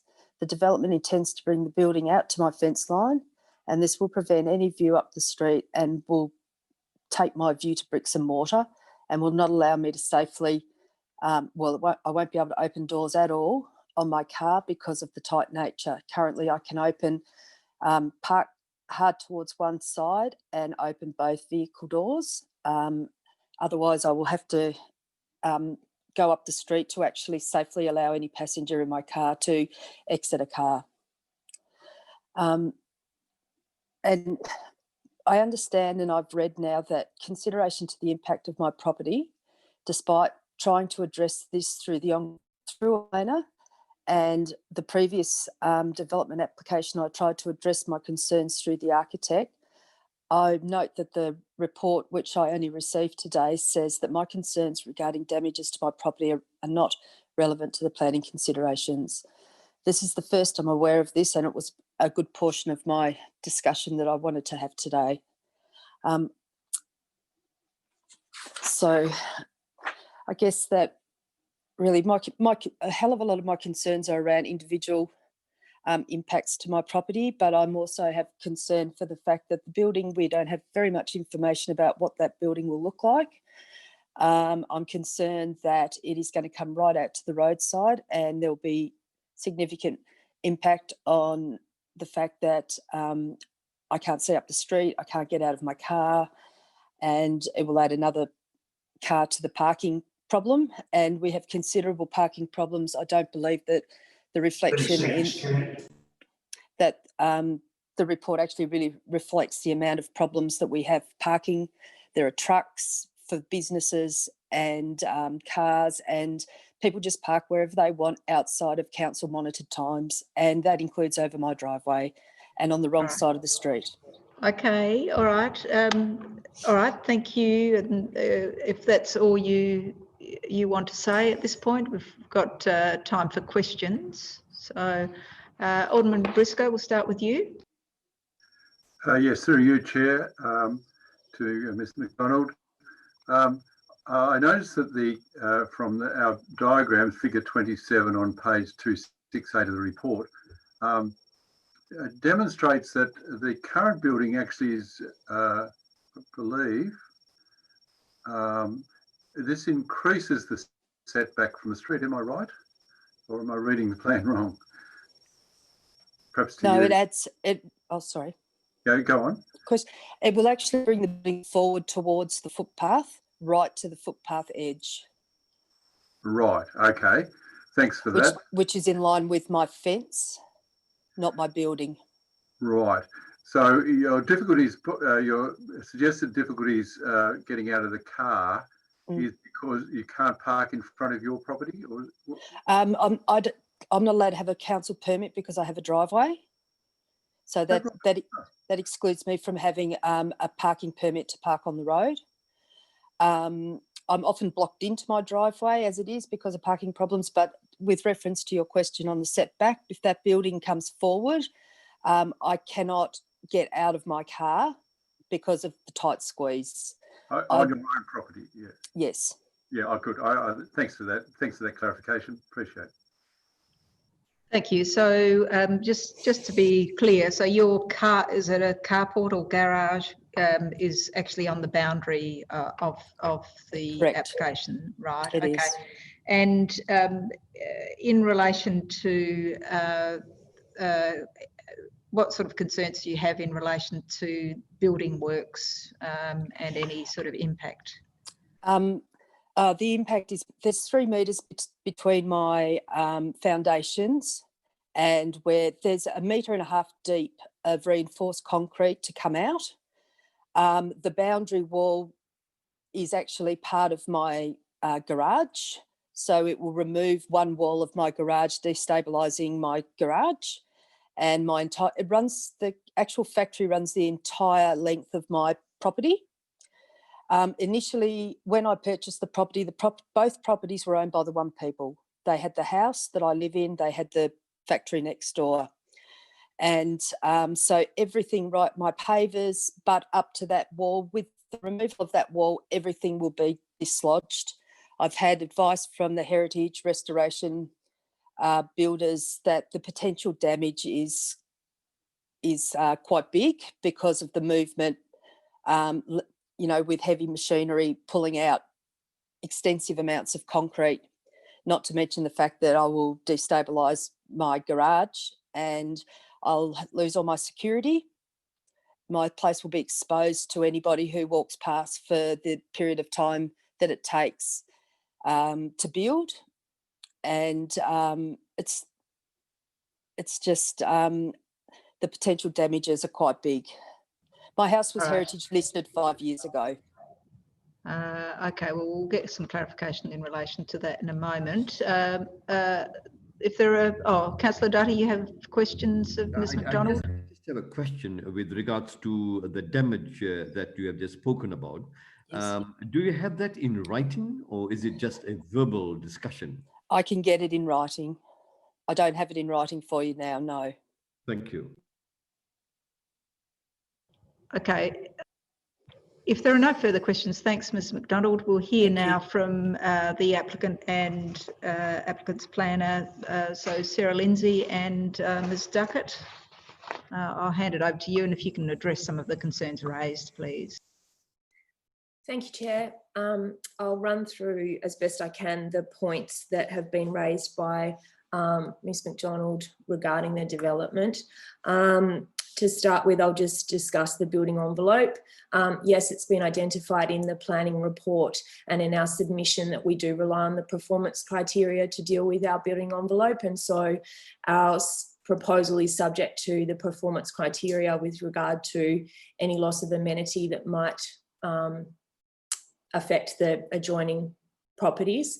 It's demonstrated in our submission in both our sun shadow modelling and also our 3D massing that the proposal does not demonstrate any significant or substantial loss of amenity to the neighbouring property. as you're aware, the area is quite built up with warehouses, and it's quite a mixed use part of the city. And as it is, there are substantial boundary walls surrounding the neighbouring site, 39 to 41 Feltham Street. And we have sought to work within the parameters of those existing parameters, I suppose. Our proposal is 830 millimetres higher than the existing boundary wall. However, that does not extend the full length of the wall. As you would see in the planner's report and the extract documents, we have sought to pull back from the northwestern edge, which is where the neighbour obtains the majority of their sunlight in both the middle of the day and the afternoon. So we've sought to not increase the overshadowing at all. In terms of visual bulk, yes, the development will be seen from the neighbouring site. However, it's considered that given the extremely minimal nature of how high above that existing wall we are coming, there is no substantial detriment by seeing that development. The amount of sky and open space that's still visible through that northwest direction is preserved. If I go to the point about heritage buildings, I take, yes, there are a number of heritage buildings in the street. However, it's also an eclectic mix of light industrial, more contemporary residential, and heritage cottages. We all know North Hobart is renowned for that mix. And we propose that this development is most definitely appropriate in scale, setback and bulk and materials for the area. If I address parking, yes, 1 car park is proposed per dwelling. The demographic that this proposal is pitched at is an ageing demographic. So we're proposing both residential lifts be installed in the dwelling to account for an ageing demographic who may want to live closer to town and closer to amenities. We also have interest from young professionals, and I would argue that in both of those instances, having 1 car space per dwelling is an acceptable approach. I don't think we should go to the lowest common denominator, and I think we should be trying to promote walkability and the use of public transport in the city. I would reiterate the fact that we're in a transit corridor. If I go to the issue of setback, I'd like to just make a small correction there. We are set back from the Feltham Street boundary approximately 1.5 or just over 1.5 millimetres, so 1.5 metres, 1,500 millimetres, sorry, 1.5 metres. So the proposed building is actually in alignment with the cottages, with the cottage at 39 to 41 Feltham Street. There is a planter bed and a front gate that go to the proposed boundary. So similarly to what is next door at the cottages, there is a front planting area and a front gate. So the actual building bulk is set back 1,500 from the Feltham Street boundary. I can't talk to the point about car doors and the width of the neighbour's carport. But I can point out that we are entitled to build to our boundary, so we do not need to necessarily make allowance for door swings of the neighbour's property.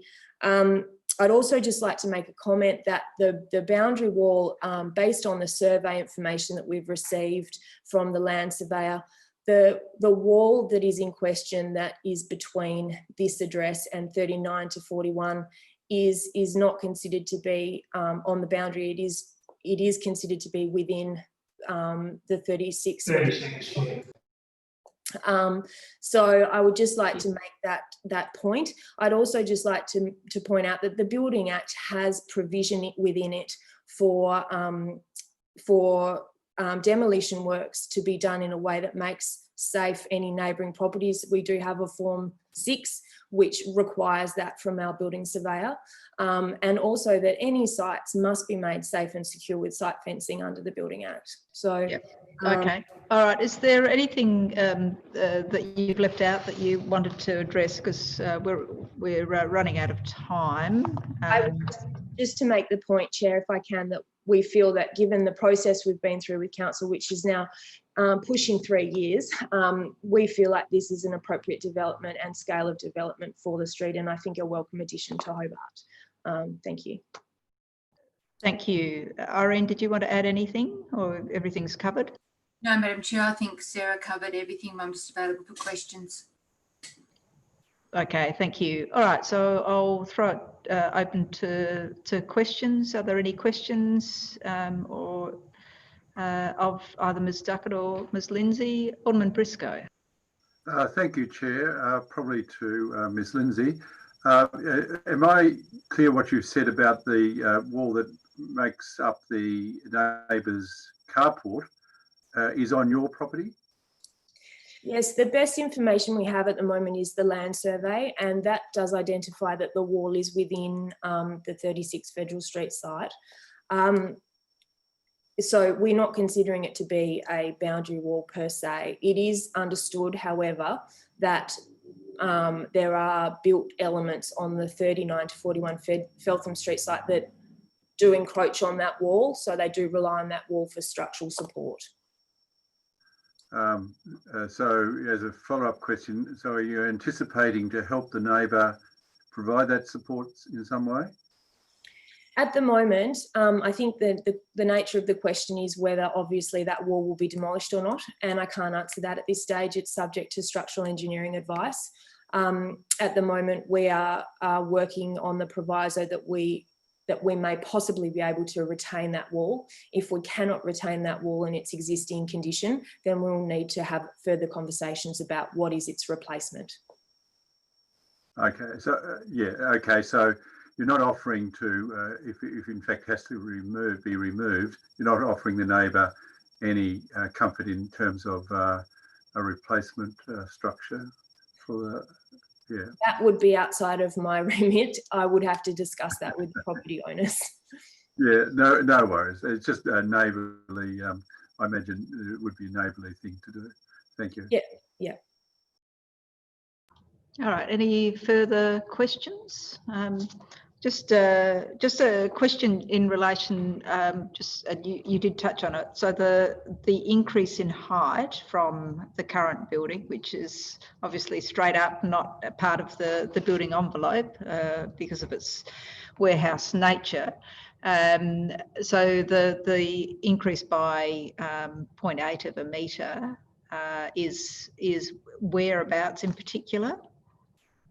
That reference was to the eastern boundary, so the boundary edge that is against 39 to 41 Feltham Street, and it is for approximately 2/3 of the extent of the boundary. So it stops short when it gets to, I suppose, the backyard of 31 to 41 Feltham Street. Okay, all right, thank you. If there are no further questions, I think you've covered a lot of the questions already raised. Oh, just one question. So the bin storage is well away from that boundary as well, and so again is unlikely to be a problem with in relation to backing out of the driveway of 39 to 41. Yeah, it's on the, it's further to the west of the front door of that unit. So it is not near the driveway of 39 to 41. It's approximately, I'm just looking at the plan now, it's approximately about 2.3 metres away from the driveway. I see. Okay, thank you. Thank you very much. Okay, so I'll open the item for discussion, and we have a recommendation for approval. Alderman Barakis. I'm happy to move that, Chair. I don't have too much to add to this one. I think it pretty much stands on its own. I think it's another example of a good infill development. So I'm happy to move that be approved. Thank you. Further discussion. Alderman Briscoe. Yes, Deputy Chair. I wonder if Alderman Barakis would consider an advice clause that the applicant have discussions. It's an advice clause. The the applicant has early discussions with the neighbour to sort out the boundary issues and carport stability. Yeah, look, I'm happy to add that. Thank you. Further discussion? Alderman Baracus, did you want to say anything else? Okay, look, I understand the concerns raised with me by Ms McDonald and other representatives, and in particular in relation to parking. And I know that this is of some concern in relation to this area in particular, with other activities, semi-industrial activities occurring there, as well as small streets with well, Federal Street's not so small, but certainly Feltham Street is quite a narrow street.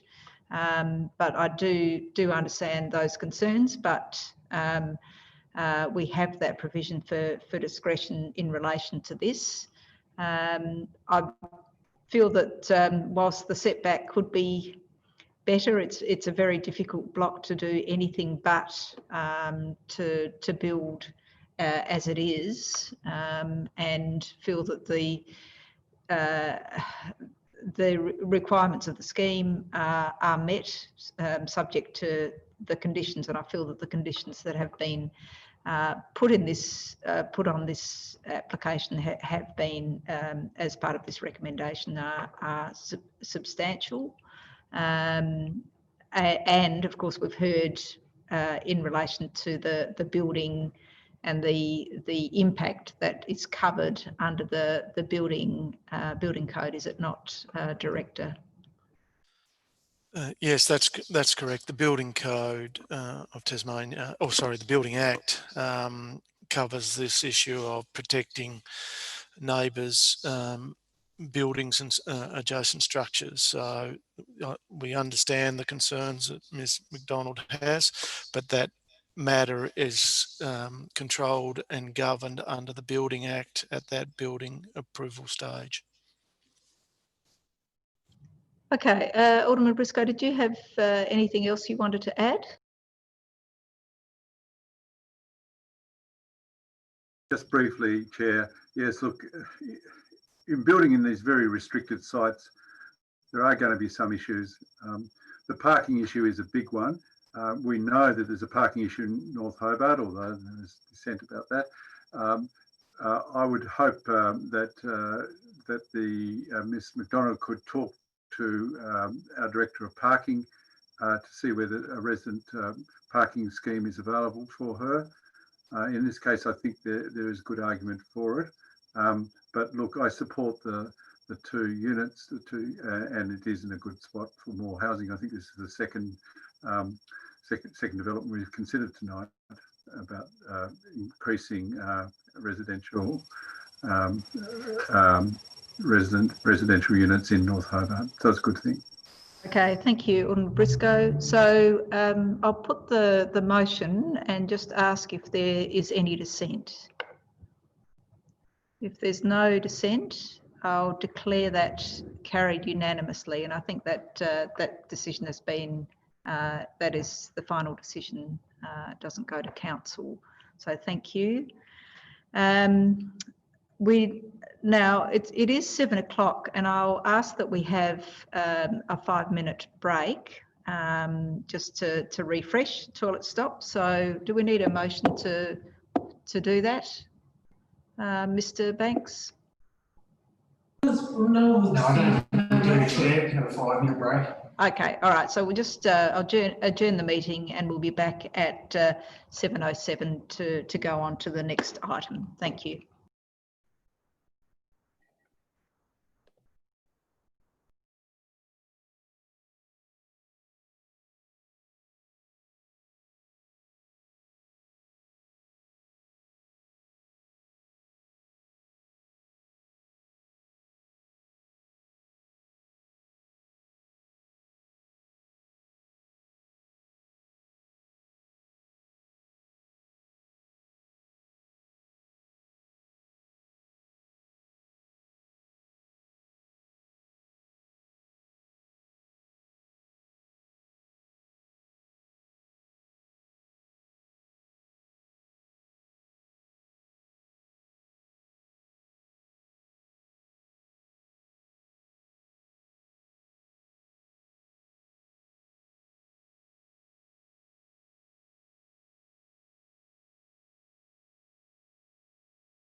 All right, Craig, I think if you can let everybody in, please, and we'll start this item.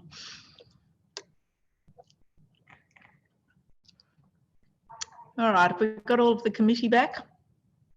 Alderman Briscoe, are you there? Kirsten will be there as. Oh, yes. And we have Alderman Barakis, Alderman Briscoe, Councillor Harvey, Councillor Dutta, Councillor Coates, where are you?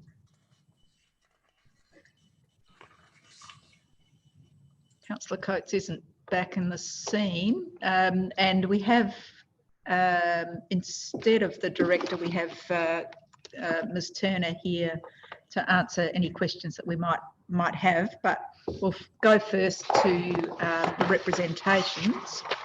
Thanks everybody for your forbearance and patience. We've had quite a large agenda. So we're now on 7.1.2, 48 Newtown Road, Newtown. Hospital services, and we have representatives, Ms. Danielle Gray. So if you would like to begin, thank you. Just take yourself off speaker first, please. Is that better? Much better. Yep, thank you. My name is Danielle Gray. I'm a town planning consultant engaged by the residents and property owners surrounding this development. Firstly, thank you to Council for the time to speak and also the Chair and the committee. Unfortunately, we find ourselves here again before the Planning Committee with the same concerns about a development proposal that is substantially the same as that refused by Council in December last year. While there have been some design tweaks to the form of the building, the addition of some landscaping and also minor variations to setbacks, it is still substantially the same development. The development before you still seeks multiple discretions when it comes to use and development standards in the applicable urban mixed-use zone. The zoning has been applied to the subject site and surrounding area to recognise existing non-residential uses, which are predominantly uses such as local convenience and small-scale retail. The majority of uses are housed in buildings 1 and 2 stories high. The vast majority still appear as domestic scale private residences. Before the committee is a planning report that once again recommends refusal of the development. There are a few fewer grounds for refusal than from December last year, but it is essentially the same development.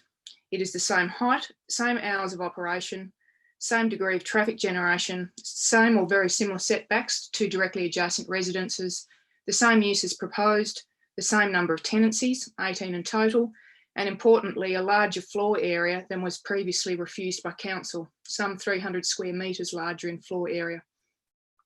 The original concerns by residents about the intensity of use, scale of the development and the height and extent of the development have largely been ignored in this revised proposal. As a result, residents feel they have no option but to again object. I'm sure that staff and the Planning Committee have reviewed the 161 representations. Given the media publicity, the development has unfortunately attracted, as well as telephone poll calls to Hobart residents and arguments about the health and hospital system in Tasmania, as well as the current pandemic, it is not perhaps surprising that 93 representations support the proposal. I would hazard a guess that the vast majority of these supporters do not live within a reasonable proximity to the development site. Of the issues raised by supporters that are referenced on pages 23 and 24 of the report, issues of medical benefits, the COVID pandemic, the economy and employment are completely irrelevant matters and cannot be factored into the assessment or decision by Council. They are not relevant planning matters under the planning scheme. Despite having one refusal under the belt, the reasons for refusal in December 2019 have not resulted in meaningful or substantial changes to the development. As you're aware, the proposal before you still seeks relaxation on almost every applicable planning scheme development standard. The exercise of these discretions will, without fail, result in a devastating loss of residential amenity for the residents. The extent of discretion being sought is significant. The maximum height limit applicable, for example, is 10 metres. Even with significant excavation, the proposal seeks approval for a development up to 24 metres above natural ground level. The overall maximum height of the proposal has not been reduced, despite the previous application being refused on height and residents repeatedly outlining their concerns about the height of the development. The proposal seeks relaxation in new standards, including hours of operation. These standards specifically seek to protect residential amenity. As a planner, it is strongly my view that an intense 24-hour development of a significant scale and bulk simply cannot exist on a site surrounding residential properties. In some cases, we're talking about literally metres from people's living room and bedroom windows. I again state that the scale, intensity, hours of operation and height of the development remain unchanged, despite being previously refused. It is unclear why council staff have parking and hours of operation refusal grounds removed from this latest recommendation, when the proposal has made no changes at all that would justify the removal of these grounds of refusal. It is my view that any refusal should again include these reasons. Regardless, the proposal has not been supported by council planning staff again. It cites recent and relevant appeal on Sandy Bay Road upholding reasons of refusal of developments on issues of height and transitions of scale by the tribunal. Additionally, the proposal is not being supported by council's Urban Design Advisory Panel again. The photo montages on pages 11 to 15 show a building that dwarfs surrounding buildings, which are virtually. You simply cannot compare the scale and height of the proposed development with that surrounding the site and general area. The council officer's report recommends multiple and robust grounds of refusal, and it is my view that once again, in the absence of any meaningful change to the development, they should be supported. Thank you.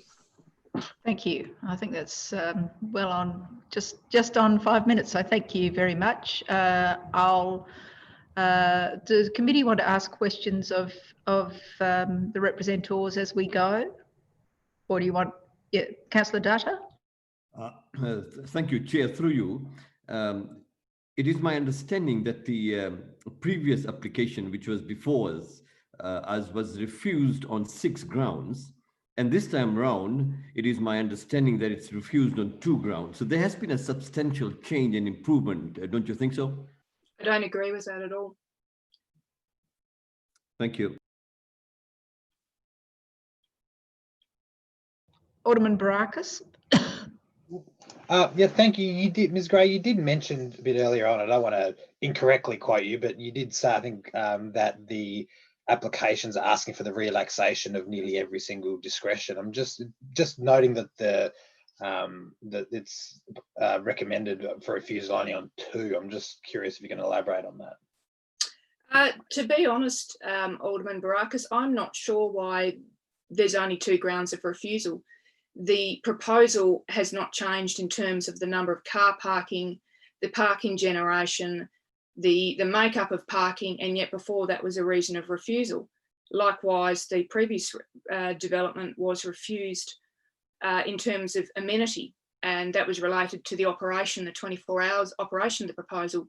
That seems to have changed, and it's my strong view that I think it's extremely strange that they haven't been included as grounds for refusal. It's my view that they should be. Any further questions? Okay, thank you. And I'll go now to Mr. Chris Clinton. If you can add your part to this, please. Good evening, committee chair. My name is Christopher Clinton. It's been 12 months since our group of residents was last before this committee. We come before you again today as representatives of a large group of households in the Newtown Road area. 3 of us will speak and we'll break the issues up between us to avoid repetition. To those listening on the live stream, we apologise that we cannot possibly cover the full range of concerns among representatives, but we will do our best. It's worth noting in passing that the number of representations in opposition to this proposal has increased by around 15% this time. If you cast your mind back 12 months, anyone that was present at that meeting would recall that our group had a very simple overarching message. We said that the building was too big for the site. It was too tall, too massive, too close to too many homes, and vastly out of scale with anything else in the neighbourhood or the suburb. The amenity impacts of such an enormous building in a residential area would have been devastating. The council upheld this position by 8 votes to 2. Today, we have a new set of plans before us, and the question now before the committee is how new are they really? Yes, there have been some changes, and yes, perhaps even some modest improvements. However, none of these changes have addressed the one central issue that residents have repeated since the start: height and scale. As an architect, rarely have I seen a development that is so far outside reasonable compliance with planning scheme provisions. I want to show you why height and scale and streetscape transition are still the Achilles heel in this development. Slide 1, please. These are the 3D massing diagrams residents have been asking for. Apologies. Since these plans were first announced last year, I would consider this a standard inclusion for a development of this scale to aid the lay reader in interpreting the mountain of documents usually included in a DA like this. And it's easy to see why they didn't. Slide 2, please. These models confirm many residents' worst fears about the enormous scale of this building. One resident said it was like having a cruise ship tied up to his back fence. Looking at the models, I don't believe that's a completely unfair comparison. Members of this committee may be tempted to repeat the company's claim that a satisfactory compromise has been reached through consultation. I'm afraid that is not the case. Look at this image and ask yourself if you think this is a reasonable compromise. The height hasn't changed, the floor space has increased, the number of car parking spaces has decreased, resulting in even greater overspill to the neighbourhood. Let's look at how this building compares to its residential neighbours. Slide 3, please. Here's a scale comparison of 13 Seymour Street using the applicant's own drawings and height information with the typical residence overlaid by me. Keep in mind the performance criteria relating to height and scale stress compatibility. How should we define the term compatible? There is an established precedent in the Planning Tribunal from 2017 that defines compatible scale as similar to or in harmony or in broad correspondence. I will let you be the judge of whether these two buildings are compatible. Slide 4, please. It might help if we compare some numbers. You're welcome to check these because they're all in the planning report. We're talking about a building where the facade width is 9 to 10 times the average of homes in the area. At its highest point, it's about 4 times the height of the average gable roof in the area. Its 5,000 square metre footprint is close to 40 times the neighbourhood average. If you compare total floor area across all levels, it's closer to 250,000 square metres. 25,000 square metres, apologies. This is one single building occupying almost every square inch of the site. Slide 5, please. Keep in mind that about compatibility and what will survive the tribunal. That's why we support the officer's recommendation of refusal on scale grounds. Let's look now at transition, which is a little bit different. Slide 6, please. There's a common misconception that transition between buildings is simply a question of height transition that can be resolved with a step facade. That's wrong, and there are clear precedents in the tribunal on this.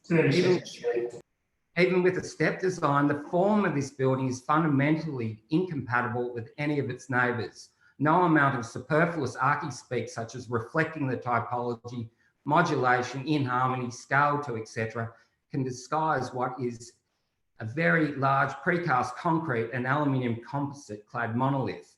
The Urban Design Advisory Panel took a strong position in its report that the treatment of the facade actually accentuates the height difference and does not disguise it. Again, look at the renders. It's difficult to argue with that position. I will now hand you over to Vicky Tabor. Thank you.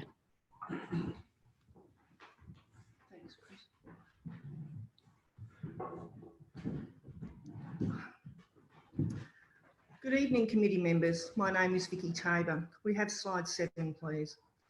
There's a long list of concerns and compliance issues we would seek to convey to committee members if we had the time. We could talk about how the developer has not addressed the issue of it being a 24-hour operation, which is against the purpose of this zoning. The proposed operating hours up to 8 p.m. encroach well and truly into family time. There are no reassurances in the planning report about how after-hours disturbances will be mitigated. We could talk about the potential for creation of a small suburban plaza inside the complex with space for shops and cafes. This is also against the purpose of the zone.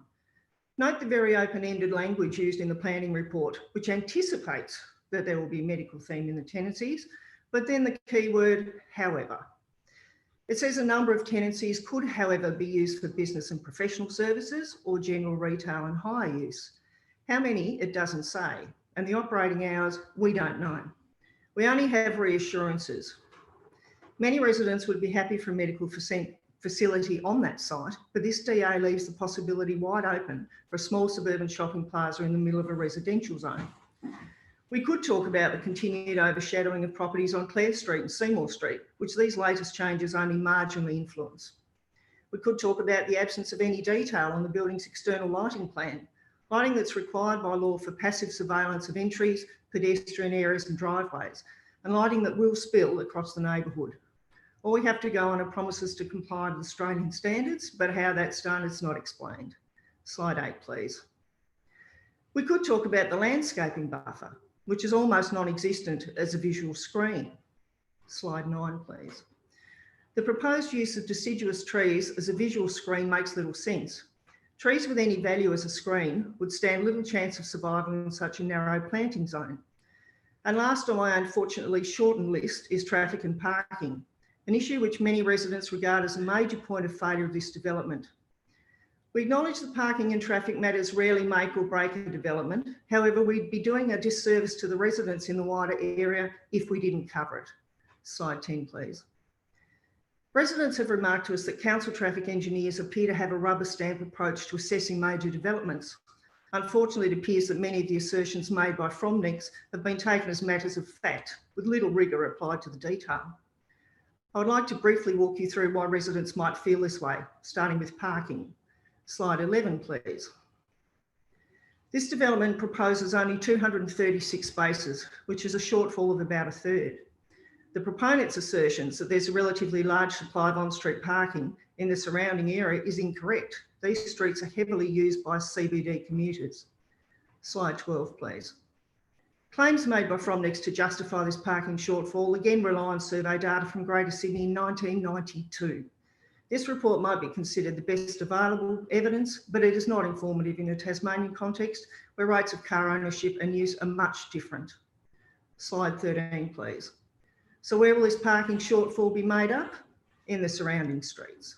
Slide 14, please. This is a standard day on Clare Street, where the developer proposes to have the service entrance that will also be used for ambulances. There are obvious flow-on effects to an already strained transit network. The proponent's traffic report estimates 300 to 400 vehicles entering and leaving the site each hour. This is up to around 1,700 vehicle movements per hour. Half of those vehicles accessing the site will be turning across the flow of traffic on Newtown Road. That's about 1 every 20 seconds. The same report describes near saturation peak hour traffic levels on Newtown Road just north of this site. So despite council officers not having recommended rejection of the Fromnex development in relation to traffic and parking matters, I would encourage committee members to question that determination and possibly seek a further review of this information. Thank you. I'll hand over to David Riley. Thank you. Kathy.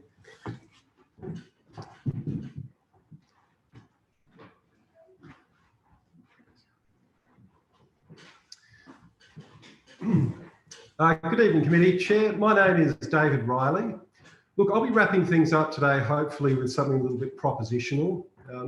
But if I can, I just want to sort of get straight down to brass tacks. Can we put on slide 16, please? That should have the performance criteria on it. So look, these are the relevant performance criteria relating to height and scale, where discretion is being sought. The acceptable solution doesn't apply in this case, as we know, because we're above 8.5 metres. And in fact, it's close to 3 times the acceptable solution. So we trigger the performance criteria. These, of course, emphasise compatibility of height, as Chris has already said. Slide 17, please. Okay, so look, the job of those speaking in support of the proposal tonight is quite simple.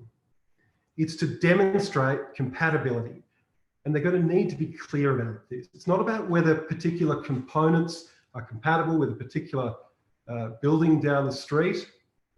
You might hear shortly about modularity and reveals in the facade, which is really just sort of an architectural way of saying the outside's been broken up to try to imitate its surroundings. All of that is irrelevant in this context. If this goes back to the tribunal, it will be equally irrelevant there. No amount of design magic or misdirection can disguise the building's scale. So in plain language, how is it compatible? If we could have slide 18, please. We might also hear the claim that the height is compatible with these buildings, which are hopefully on screen, to the south of the site on Newtown Road. Again, it's not relevant in this context. To go back to the performance criteria, these buildings aren't in a residential zone. So whether they're compatible or not, which I frankly believe they're not, it has no relevance under planning law. Remember that the performance criteria for a mixed-use zone require height compatibility with residentially zoned adjoining lots, and it's fundamentally not compliant. Which ones are the residentially zoned lots? They're the ones in the foreground to the north and to the west. Everything else is irrelevant. So look, I know I'm doubling up here a little bit, but really this really is the crux of it. And if we could just have the slides off, please, I'm happy to just talk to the camera.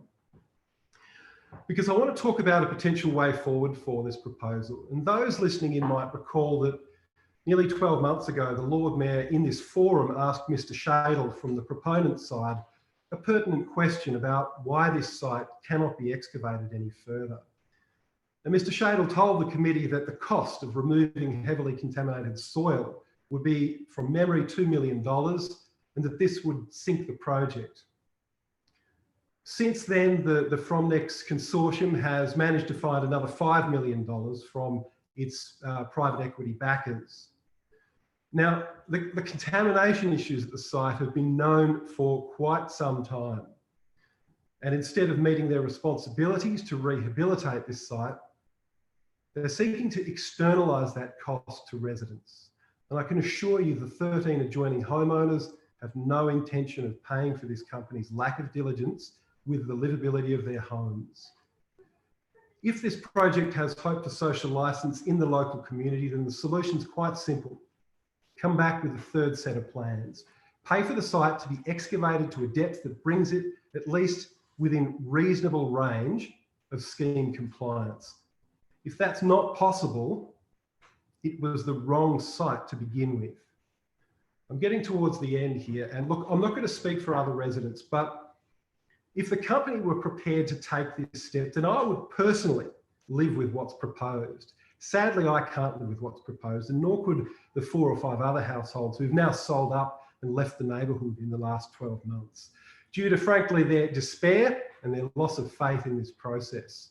A process that could have easily been resolved by now at the planning tribunal, had the proponent not pressed the pause button.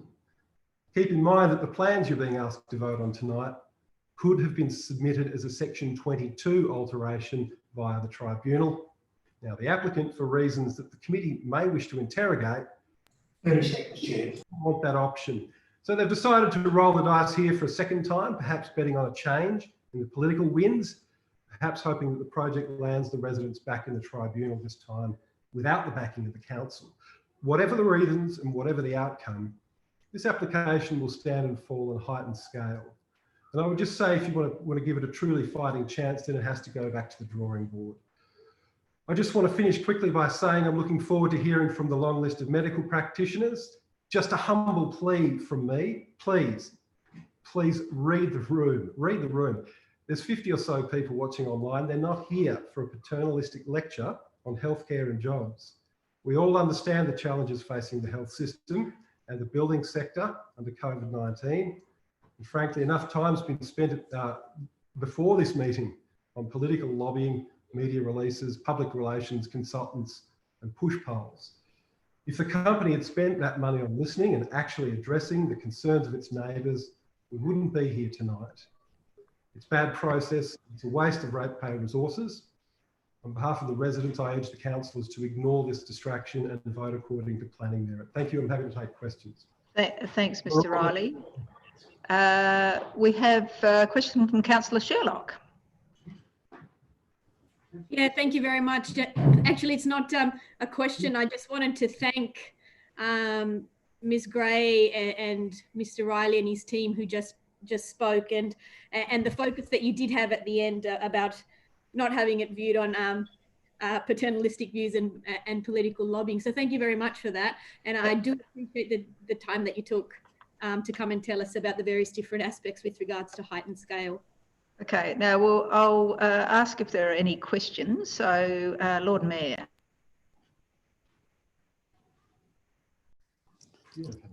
Thank you. I just didn't quite catch the point about the Section 22 and the tribunal and that element, and it seemed as though one of the representatives felt that was an important point to make and for us to ask a question about. So can Mr. Riley just quickly outline that again, just sort of 30 seconds? Yes, so as you know, the applicant appealed to the planning tribunal and the process was underway, a mediated process. They have since withdrawn or put that process on hold.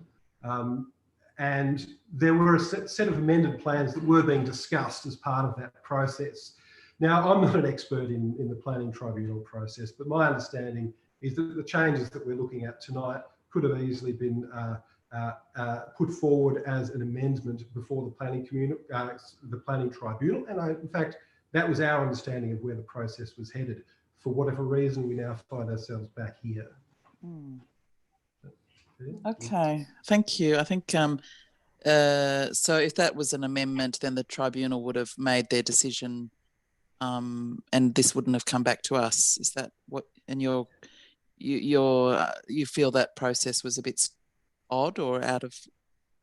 It was unexpected. I'd have to defer to an expert in planning as to why, that may have been done. There may be a perfectly reasonable explanation for it, but from our point of view, it hasn't been made clear why it is Section 22. What's happened? Okay, thank you. Further questions from Councillor Dutta, then Councillor Coates. Thank you, Chair.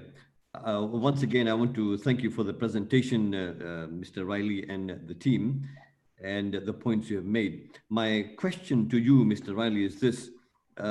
If the applicant takes the challenge of excavating further down to reduce the height, would that be in any way acceptable? So I can only speak on this matter on my own behalf. There are others who may take a different view, but I suspect that if we could address height and scale, whether it's by removing some of those tenancies or whether it's through excavation to a depth that brings the building within reasonable range, at least reasonable range of the acceptable solution, then I'm not, I could live with it. I wouldn't say that I'd love it, but I could live with it. But having said that, I don't live next door anymore. I live around the corner now, and there are other people who are better placed to answer that question. Thank you. Councillor Coates. Thank you, Chair. Through. So, just wanted to get my head around two things really that were raised in those presentations. The first one is, and it goes right back to the start where they were showing, if I pronounce this correctly, the massing diagram.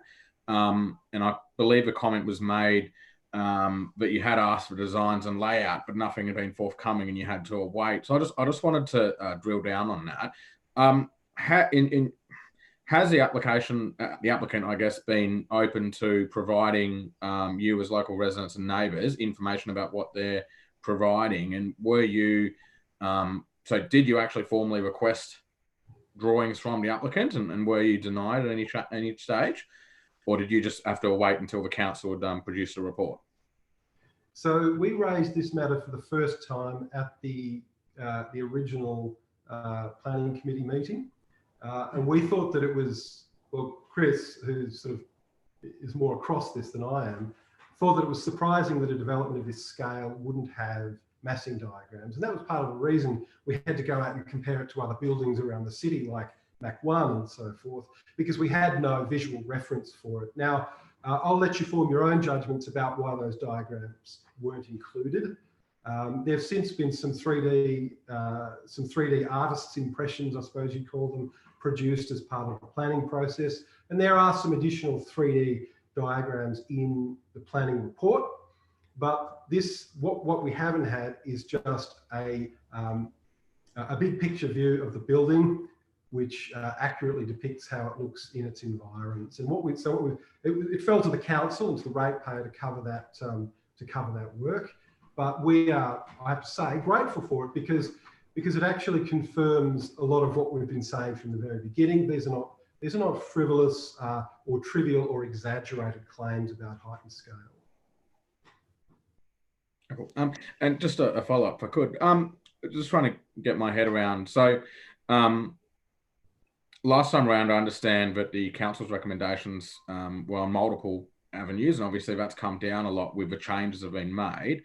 In your opinion, do you agree with that assessment that the applicant has actually genuinely made changes to their application, and what we're looking at today is a reasonably different application that they've done, and they have actually addressed some of the concerns that were raised last time? So I don't think reasonably different is a good characterisation. I would say that there have been some changes made that represent some modest improvements around the edges, but they haven't addressed, as I said, the fundamental problem from which many of the other problems stem, and that is principally the height and the scale. We don't wish to be churlish about it. There's been some modest improvements here and there, but the one concern that we've had since the outset, and frankly, the main problem with the building is its height and scale. Cool. Okay, thank you. Lord Mayor, did you have your hand up for another question?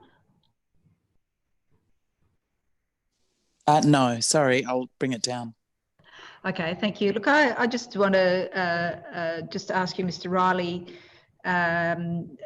So obviously there's been much made in the media in relation to discussions with neighbours. Is that the situation that you've experienced and your cohort there? Look, it depends how you define discussions, Councillor, Chair. Look, there have been obviously concerns raised at various committee forums and during the tribunal process. We've had every opportunity to outline our concerns in the same room with the applicant, whether that is, as I say, at the committee or during the tribunal. And, you know, and those concerns have been heard.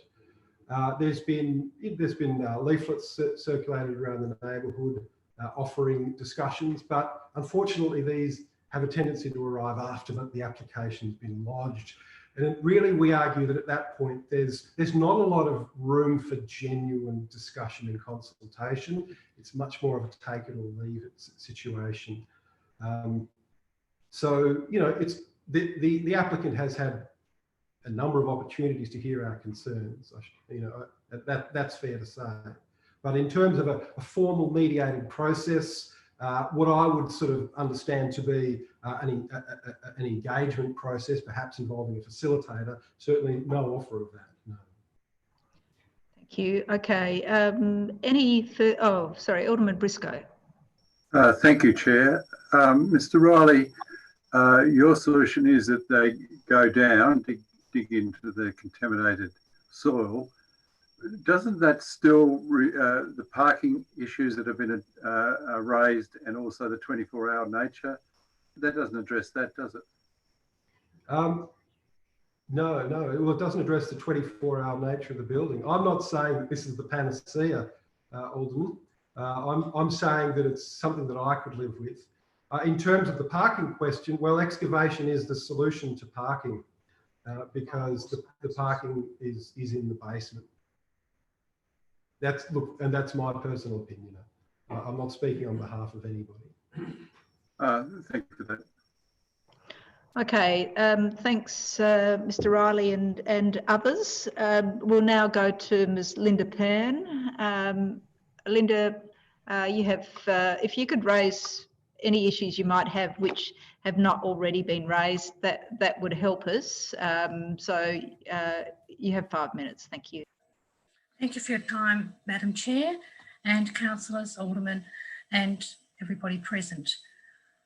I'm thankful to be able to present another resident's perspective, one who is in the immediate vicinity within 100 metres of the radius of this development. We have lived in Jennings Street, Newtown for 35 years and raised our family here, and we have an outlook, an aspect over Seymour Street towards Argyle Street and the streetscape.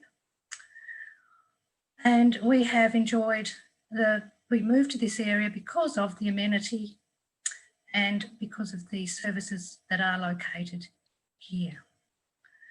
Now, I'm also a health professional.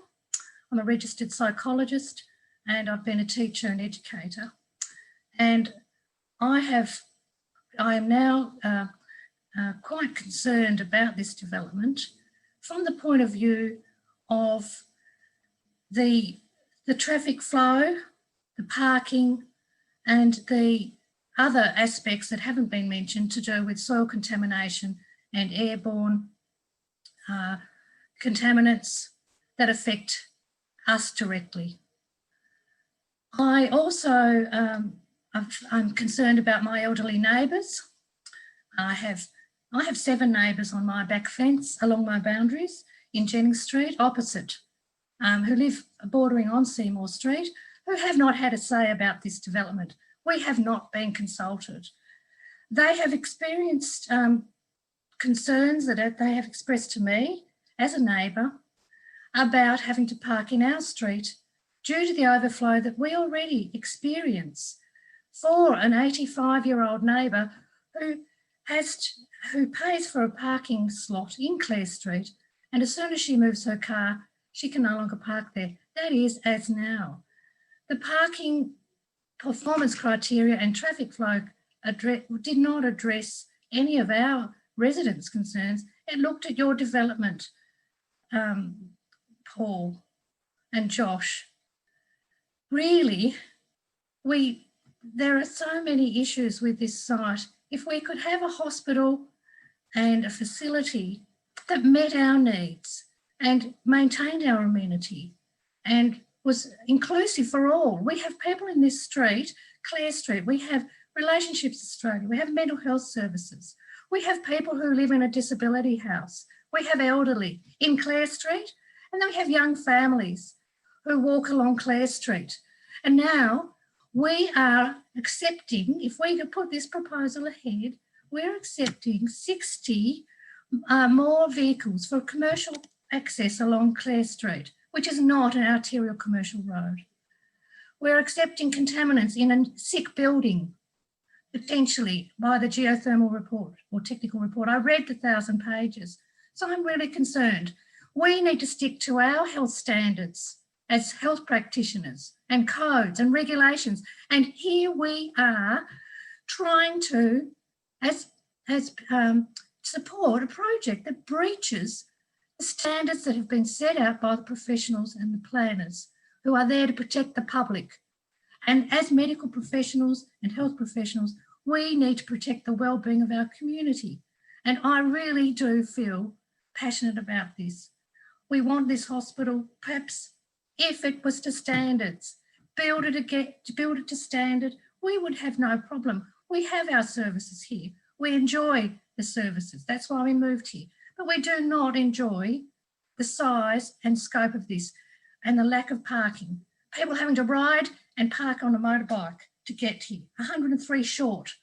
So we've already got parking problems in Clare Street, Jennings Street, which we accept. But I do not accept that you cannot have the loading bay built on your property. I do not accept that you can manage the soil vapours and the sick building having to have tests once it's built. I cannot believe I read that in the report. So really, it is a gigantic property.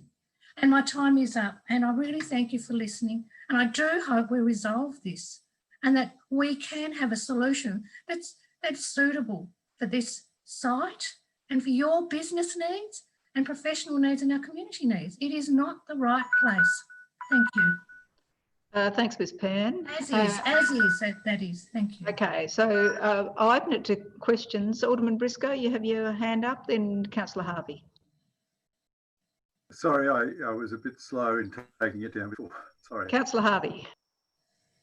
Ms. Pern, what are your views with regard to quarrying it in and putting the car parking, 2 levels of car parking underground? Would that allay some of your concerns? I'm not sure. The height is still a problem. The levels of 18 tenants, if it's above the street level, that won't allay. It may do, but I also read that there are soil contaminants. I'm not an expert in that field, by the way. However, the contaminants for removal it said that they're to stay on the site if they're level 4, and 43% of the samples were contaminated. Carbons as well. So there are problems with that contamination site, and maybe there are other areas.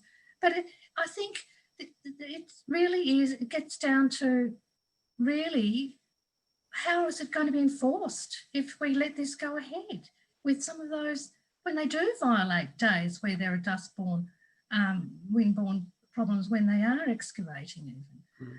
So we're going to have some other health issues that might arise from not only that, but later, the build itself, if we have to monitor the vapours inside the building. And car park says there's no ventilation in the basement area. So it has to go on the roof. Then what noise level do we have? So as Vicky said, there's a whole list of issues, and we can't disguise a lack of parking, Irene, with having extra bicycle spaces and motorcycle spaces and catching a bus to go and see a doctor or health professional. Okay, I think you've answered Councillor Harvey's question. Councillor Harvey, did you have any further questions? No. Sorry, Councillor, that's okay. Councillor Dutta. Sorry about that. Chair, thank you. I think I'll skip it due to time. Thank you. Yes, and I'd like you could go back to other members because they have more information. Thank you. Okay, I don't think there are any other questions. So thank you all for your deputations. And I now move to the applicant, and we have a cast of thousands to answer some of those questions. I'll hand it over to, Ms. Irene Duckett, there's Mr. Matthew Raven, Jeff Shadle, Andrew Pettering, and of course, Dr. McCartney and Dr. Petterwood. I think that's all we have. Oh, yes. Okay. So over to you, Ms. Duckett. Madam Chair, can I just clarify, do we get 5 minutes for all of our speakers or each? You can speak to answer the questions, and of course we will have questions to ask. So no doubt, if you can, in the interest of time and in the interest of fairness, I'm quite happy to hear from you. But I think all of the committee would appreciate it if you didn't spend too much time making the same points. Thank you. I would like to have refuted all those points that were raised. There's 25 minutes worth of submissions, so I can't physically in my 5 minutes, but I will welcome questions about it. I will go to a point that Mr. Riley made, and that is that raising the question about why this application wasn't submitted as a Section 22. He quite rightly said that 12 months ago we were here, went through quite a lot of process to lodge an application, which council refused. We took to tribunal. Over the last 12 months, we've gone through a number of amendments, variations, we've consulted, we've modified, we've mediated. This is the outcome of that process. And the changes were so substantial that they could not be eligible for Section 22. This is why we've come back to council, not by choice, but because the changes are so substantial, they needed to be re-advertised. And an indication of that degree of change is the fact that our grounds of refusal from council officers have changed from 6 grounds initially to 2. Most issues have been resolved to the satisfaction of the council officers.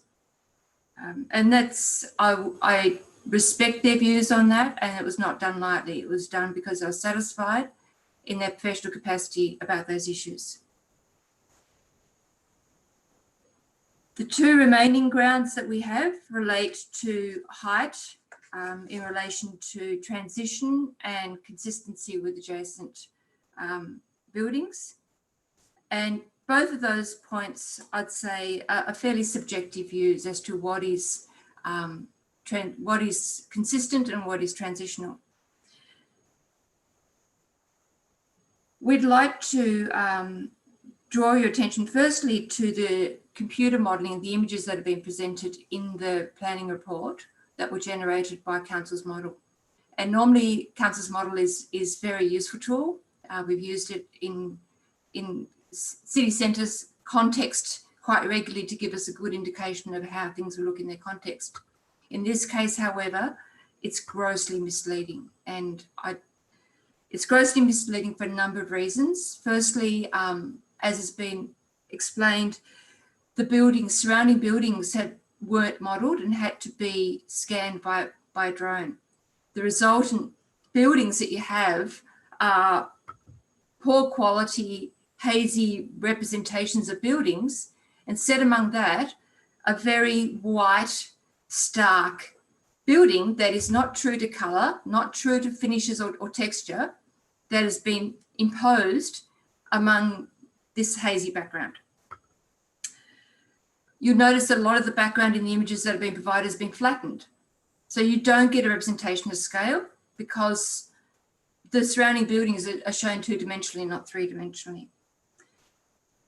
And the viewpoints are taken from bird's eye view.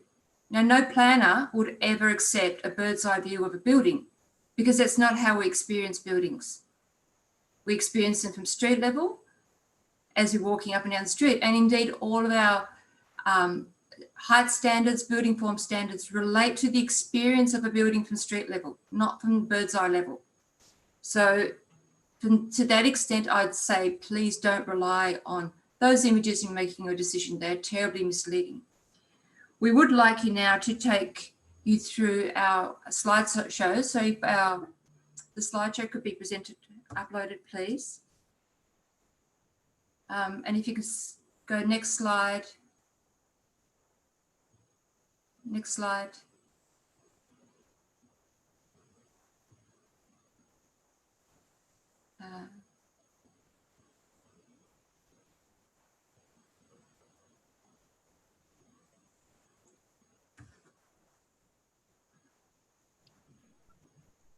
Can you get that going, Craig?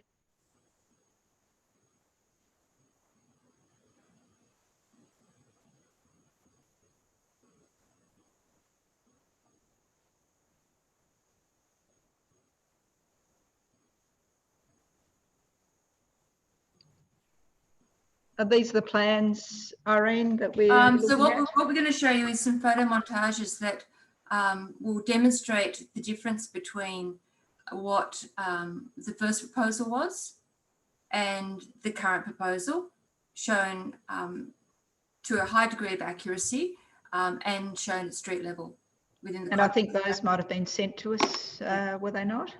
Yes, they were. The slideshow doesn't seem to be playing. I tested it earlier. So committee, you could probably see that memo that was part of the meeting papers anyway.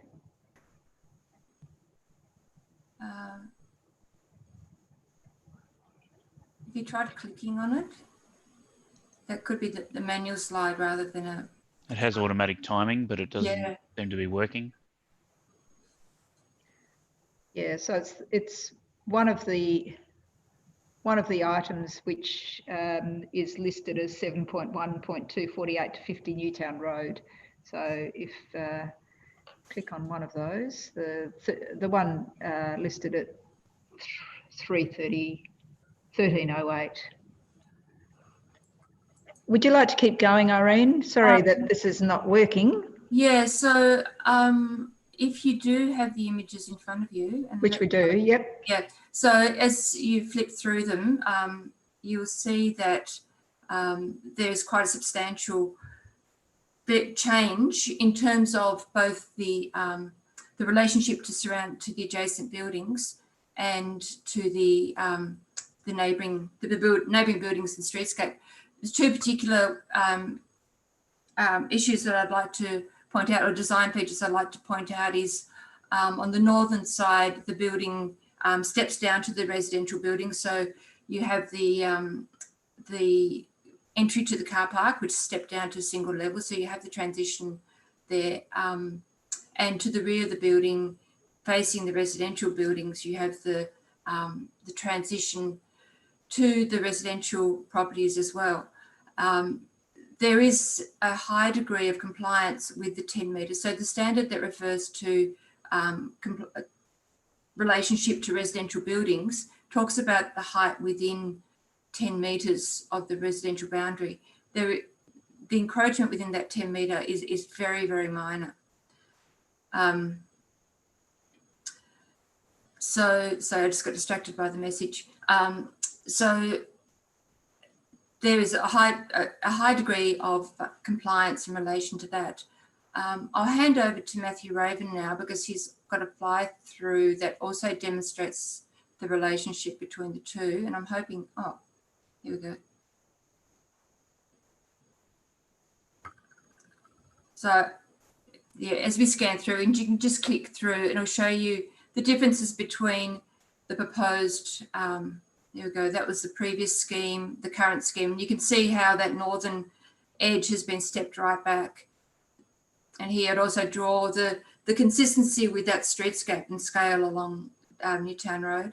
Here you can see where that stepping has pulled back from residential properties. And again, here you'll see the effect of the stepping back. Okay, thank you. Are there any questions at this point from elected members? I have a question. Yes, Councillor Dutt. Thank you. You mentioned, Irene, with regards to the computer modelling, that it is misleading. My question is, to what degree or to what extent is it misleading? Well, quite simply, if you look at some of those images that have been produced, the images of the buildings and houses and trees, for example, surrounding the proposal look like a bad nightmare. It's not an accurate representation of the buildings around it. By contrast, the proposed building is presented as a stark white edge. There's just a really stark contrast between what's proposed and what's existing. Regardless of what you put there, if you did that, if you blurred out one image and made the other image really sharp, the sharp image will be very conspicuous, regardless of what those two images are. The second aspect is that those figures, some of those figures are provided from bird's eye view. The building would never be viewed from bird's eye view unless you are in a drone. And our planning standards don't assess a building from a bird's eye view. They assess it from the ground. And that's what we're trying to demonstrate for you with these montages and the fly through that Matthew will present in a minute, that from ground level, the impact is not significant, that the building does sit comfortably within the streetscape. Okay, so we might go to those if there are no questions right at this point. Okay, so over to you, Mr. Raven. Thank you. If we could perhaps bring back up the presentation. We'll do this manually. Slide 26 there. And start that. So I just wanted to, extending on from where Irene left off, just look at the changes that have been made in a little bit more detail. As part of the changes, we provided increased articulation of the Newtown Road facade to integrate the building with the horizontal and vertical modulation of the existing streetscape, providing a transition from the commercial zone to the south to the residential zone to the north. We substantially increased activation at street level, and I think you can see that quite well there, where over 60% of the ground floor facade along Newtown Road is now set back from the footpath to form an urban plaza and forecourt to the building. We've consolidated public and staff car parking into fully enclosed basement parking levels with a single enclosed access driveway from Newtown Road. This has pushed the building further into the ground, reducing the bulk and scale of the building above ground. We've substantially increased building setbacks from residential boundaries and further stepped the building back at each level as it increases in height. Can we go on to the next animation, please? Keep going. Yep, this one. We've redesigned facades facing the residential zone to reduce visual bulk at upper levels through increased use of glass stepping back above a heavier ground floor plane. We've substantially increased landscaping, especially to the boundaries of the adjacent residential zone, including provision of established large trees to provide amenity and a buffer to the adjoining residential buildings. We relocated tenancy space within the building to suit a larger floor plate at ground level and increasingly smaller floor plates rising up the building. This includes shifting the Tasman Private Hospital from level 2 to level 1. And finally, we've progressed discussions and formed a proposal for the relocation of the Stephen Walker artwork to a new location within the entry of the building to the satisfaction of the artist's family. Could we perhaps go on to the next animation?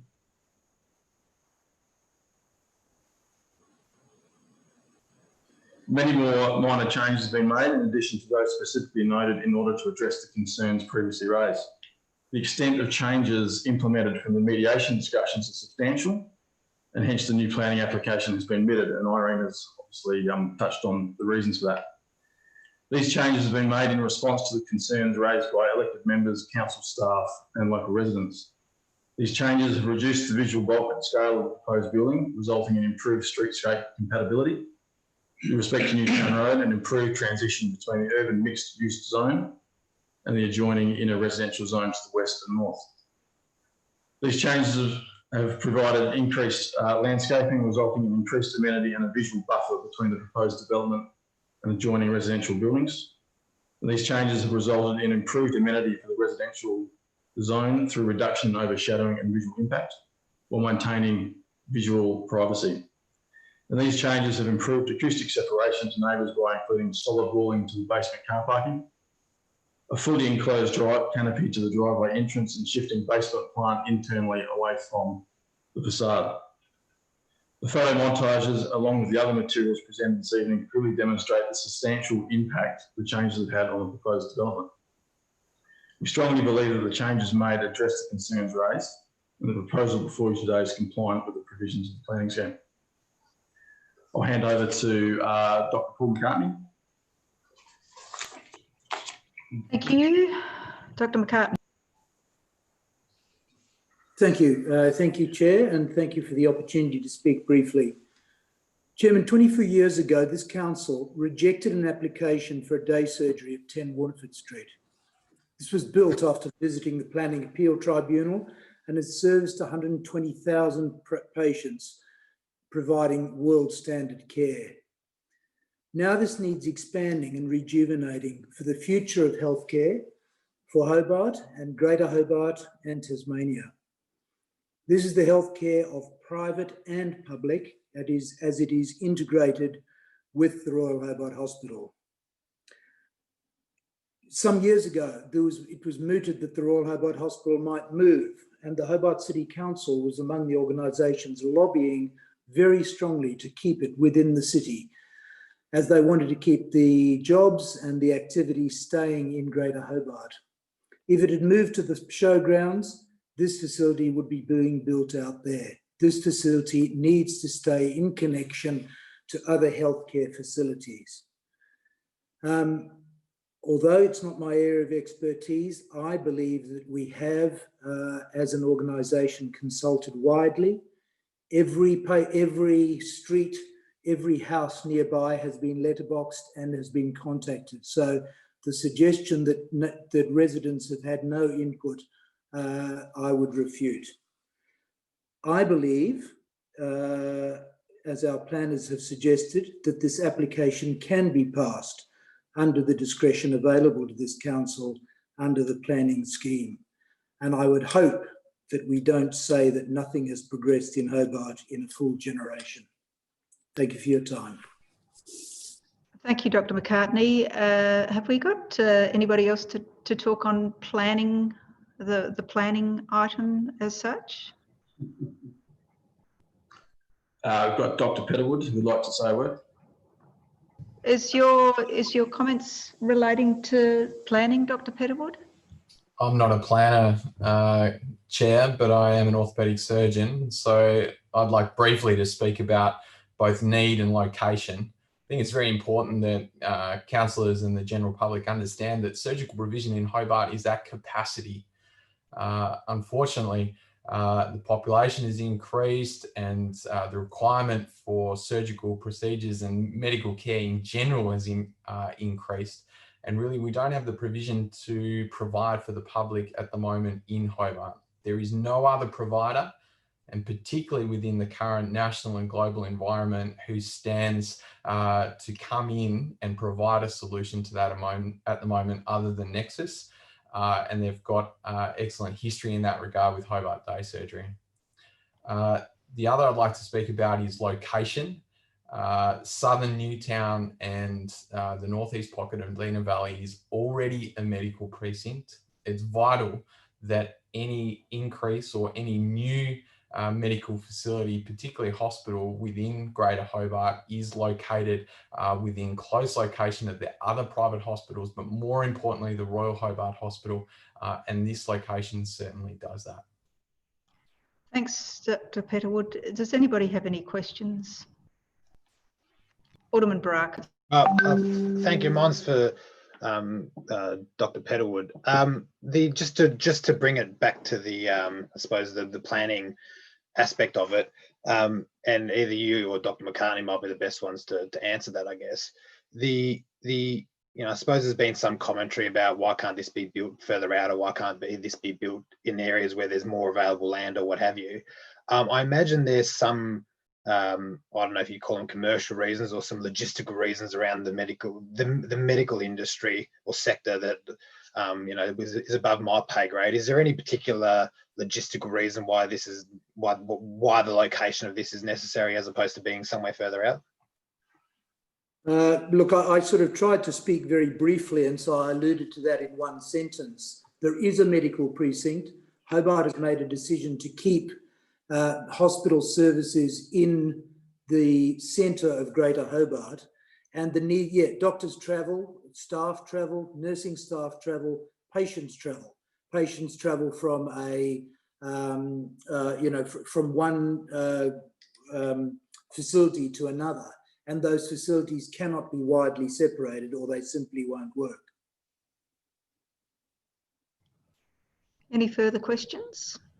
Chair, can I just add to that, the more important than that even is safety, patient safety. So the highest acuity centre in town or in the state is the Royal Hobart Hospital. So any medical facility providing surgical services in particular must be located within close proximity of the Royal. Thank you, Dr. Petterwood. Councillor Harvey. Oh, sorry, you have another question? I did have one more. It wasn't for the doctors. It was back to the.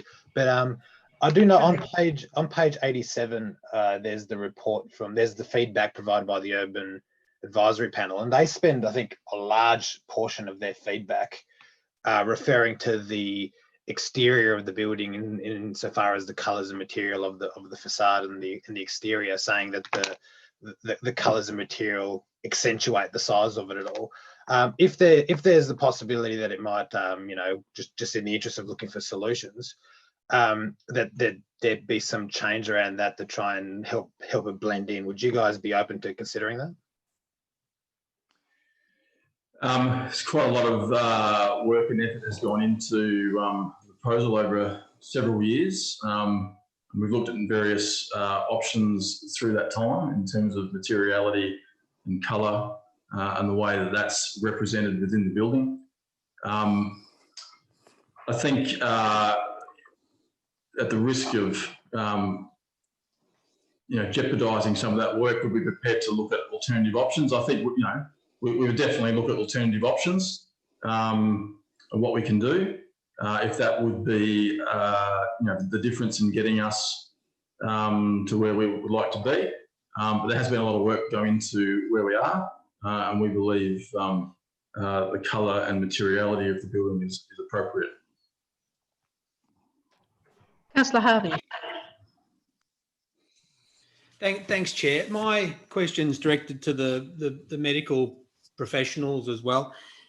And it's the nub of the problem here is how do we address the height, the scale, the bulk, and still get the desired outcome that the medical services wish to deliver in Hobart? Can we come up with a compromise that meets the planning scheme, that meets the expectations of the community, that meets your expectations as medical professionals? What can we do to get the height, the scale, the bulk into a to a level that's acceptable for this community and for Hobart and for all those representors to agree and to actually make it compliant with the planning scheme? What are your suggestions of how we break the nexus here? Thank you.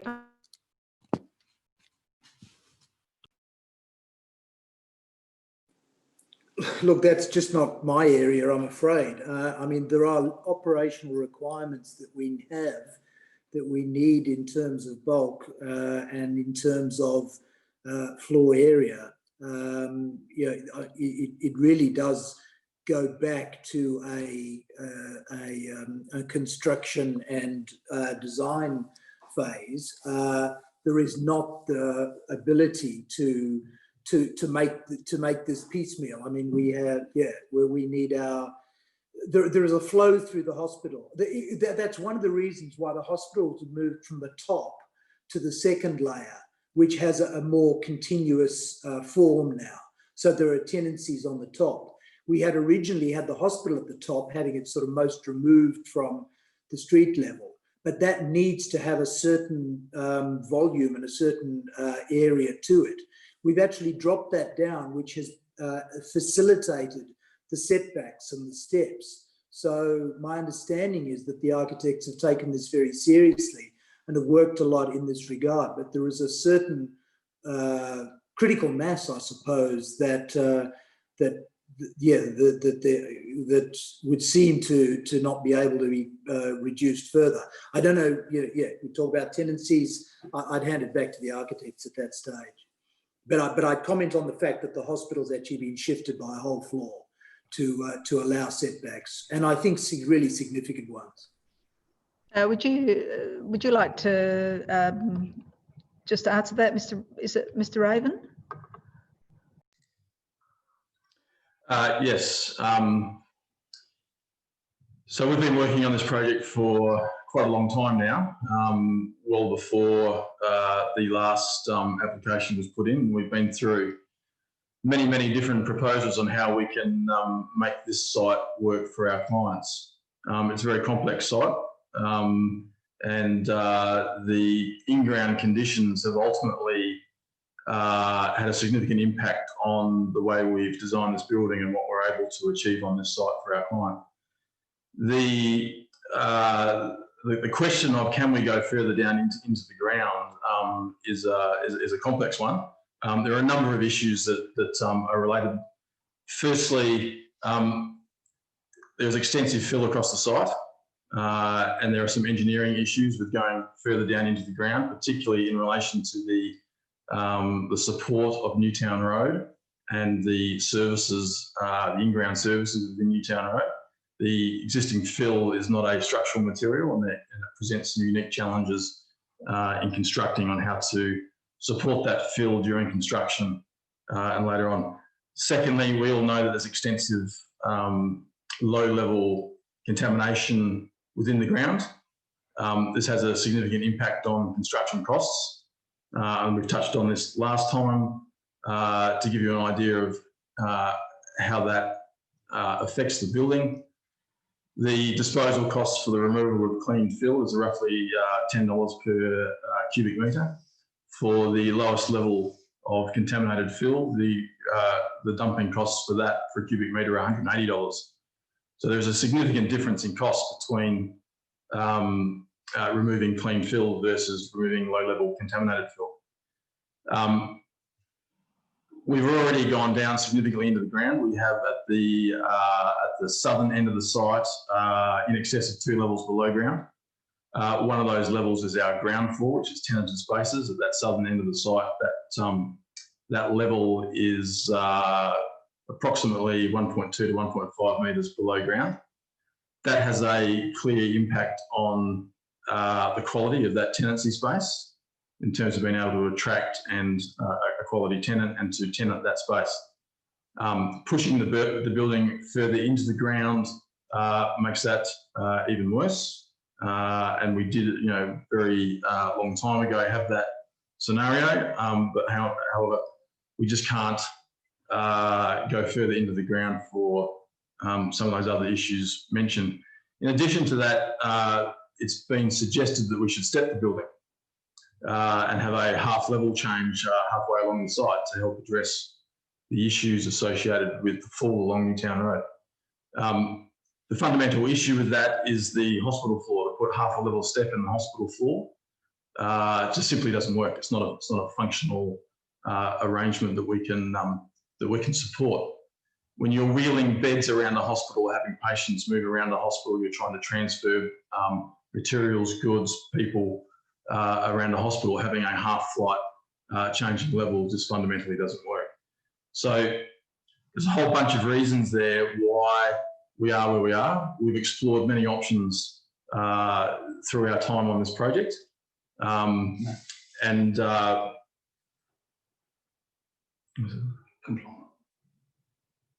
Sorry, can't read it. It's okay.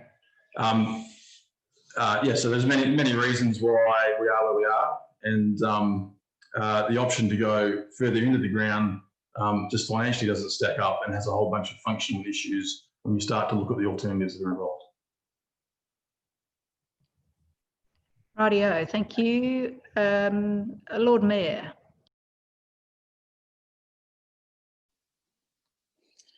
Thank you. I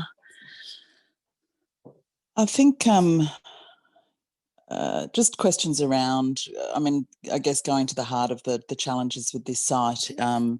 It may be in reasonable proximity to the hospital, but we know there's lots of sites sort of just north of the hospital that potentially are also, quite well located and may not have some of the same challenges. But I guess, so my questions really relate to the use of the building and the design of it, and how that impacts on the height and scale. Can you just explain what percentage of the floor space is actually the hospital? I don't have the figures directly in front of me, but the whole of the first floor used to be the second floor, now it's the first floor. The whole of the first floor is now the hospital space. By memory, that's approximately 4,800 square metres. And I believe the overall total of livable space in the building is 11,000 square metres. So the hospital represents just under 50% of the total. So why? Is it absolutely essential that you have all that, more than half of the other space? I know when I asked you this question last time, you said, it's because we've got to have, you know, chemists and masseuses and physiotherapists and that sort of thing. But I mean, isn't that again, I mean, isn't that decision again about the business model more than fitting with the planning scheme? Lord Mayor, if I may, I'm Jeff Shader, I'm the Business Development Director, Paul, when he alluded to the fact that we had a process in the Warneford Street site many years ago, I was involved in that original development, so I'm keen and interested in this particular one and have been for over 25 years. Essentially, the site, and I make reference, I wasn't going to specifically refer to, and I forget, I think it's Linda was making reference to the contamination on the site and her concerns for that contamination. I would just make the point that the site is contaminated. So it isn't a function of this particular project that has created the contamination. That contamination exists there already. And it's my very strong position that we're actually not the problem, we're the solution, by virtue of what we're aiming to do with this site and expending a substantial amount of money that Matt alluded to in redressing that contamination by going into the ground. We are going to fix up that site in comparison to how it is in its current state. The flip side to that, the cost for doing that, I think David Riley, in a couple of areas where he misrepresented the position, suggested the cost was in the order of $2 million. It's actually closer to $6 million for rectifying the site by virtue of providing this design solution. If we were to go even further, the cost becomes even greater to go into digging into the ground and rectifying the solution. So if you combine from the commercial perspective, just the commercial perspective, the fact of the cost of rectification associated with building an integrated health facility, the amount of area that you need on the site to justify that expenditure is reasonably formulaic. Yeah. I'll go one step further and I'll finish. And saying that in relation to your question about masseurs, well, there's no intentions for having masseurs on site, but certainly an integrated health facility is certainly Australian best standard, but I would say world's best practice to actually have radiology, pathology, pharmacy, all of the other integrated health services co-located with your hospital. And that sort of facility does not exist within Hobart, in my understanding, currently. It's all higgledy-piggledy. If you associate that with excellent car parking for the site, you have a world's best health facility that is compliant under the performance criteria in our view. And that's the reason that we're expending so much time and effort and energy in taking this to the relevant authority for approval to do our development. And thank you for your question. Okay, thank you. And so how many health centres does Nexus have around the country? May I pass over to the CEO of Nexus, Andrew Peterum? Thanks, Jeff. So we currently have 15 facilities around the country. We're developing 2 more as we speak, and a further number that are in discussion, not including Tasman. And with those ones, would this be the only one where you're on a contaminated site? Is that quite unusual, or? Yes, not by choice. So Yeah. none of those others have had contamination issues. Okay. The issue we have is that entire area through that inner part of Hobart has got fill put there, as I understand it, through road construction by council back in the deep dark history, which contains contaminants which would not otherwise be defined as contaminants in a lot of other states. Okay. And just final question. So, and how many of your other facilities would have their parking underground? So we believe that's best practice. Our model has grown both through acquisition of existing hospitals and the development of new ones. It's fair to say that all our new developments would almost identically replicate this one. About a 2 or 3 story building with underground car parking and a medical hub that integrates best practice care in the one building. But in this one, you won't do the underground parking. Yes, that's part of this model. Okay. Sorry, that it is partially sunk in the ground to the extent we can afford it. Yes, it's a fair point. We are utilising the slope of the site as much as possible though. Okay, thank you. Did you have something that you wanted to add, Mr. Shadle? Yes, thanks very much, Madam Chair. I might just say that there have been some representations that this site is not ideal. And I do make the point that notwithstanding the fact that there is substantial contamination that exists already and is a risk for the local residents, the actual site, as Doctors McCartney and Petterwood said, in respect of proximity to the major other health facilities around the place, the fact that it does have both front and rear access and the fact that it has substantial parking. So I'll just very quickly say that the ability to make a hospital work depends very much on the quality of your surgeons.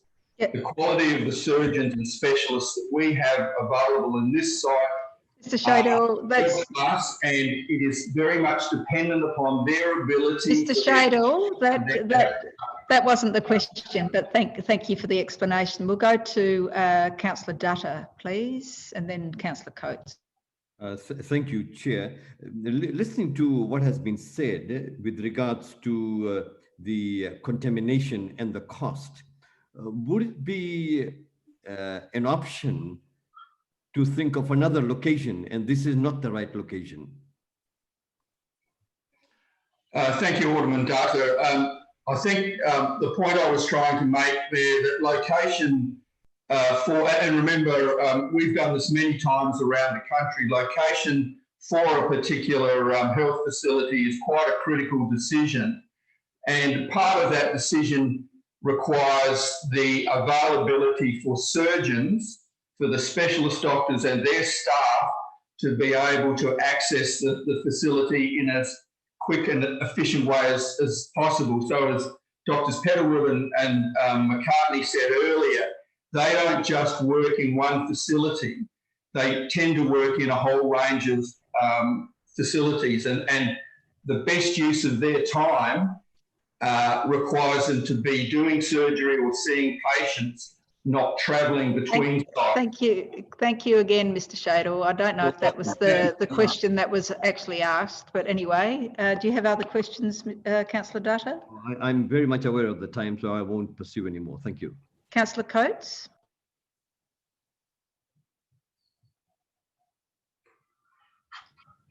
Just you have to demute yourself. Thanks. Thank you. We all do that at some stage, I'm sure. Look, just wanting to get my head around, obviously, and I wasn't here, one person who wasn't here the last time, but I mean, it does sound as though you couldn't do a Section 22. This is a substantial change, and there is, if you like, in your consultation with the council, in regards to the original ones, you've got it down from that 6 objections, and really the council officers have recommended refusal based now just on obviously the height. I just want to get an understanding. I mean, it sounds, if you like, the provenance of this journey where it's come to has been that you have made some significant changes to the project, but you weren't quite able to reach, if you like, consensus and resolve it to the satisfaction of the council officers on that sort of heightened scale issue. I just wanted to get a sense from you as obviously the other party, and I'll be directing questions to a director later in regards to this, but did you just hit a point where you just could not go any further, or did you feel as though what if you like was asked in order to get under that, you felt you'd actually hit the point where it was acceptable, and then and it was able to be obviously voted on by this committee, and they were in fact erring in what their judgment was? Irene, I think, is that a question for me, or are you, did you want to respond to that? I'm happy to respond to it first, and then no doubt you have something to add. Could you add your video, please, Irene? Thanks. Sorry. It's actually both. So firstly, we made the changes to the extent where we believe that we satisfy the performance criteria for those two discretions. So as you understand, in the planning scheme, you have two pathways. One is the acceptable solution pathway. If you meet the numbers, you're right. Your other option is to go down the performance criteria pathway. And we believe that we satisfy the performance criteria pathway. So that's the first point, is that, yes, we believe we've reached our standards. And secondly, as Jeff Shadell's spoken about and Matt Raven, that the changes have been taken as far as they can within all the practical and pragmatic considerations.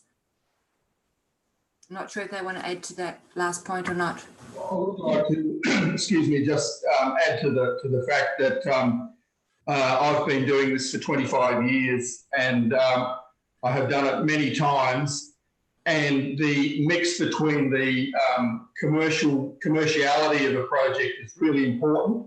And nobody wants to build a $55 million hospital in Hobart or anywhere and have it not work. So to answer your question, Alderman Coates, it was very strongly the view that we tried to look at this model within both the framework of the commerciality and of the planning scheme, and the advice we've had is very strongly, as Irene has just alluded to, that we are compliant within the performance criteria.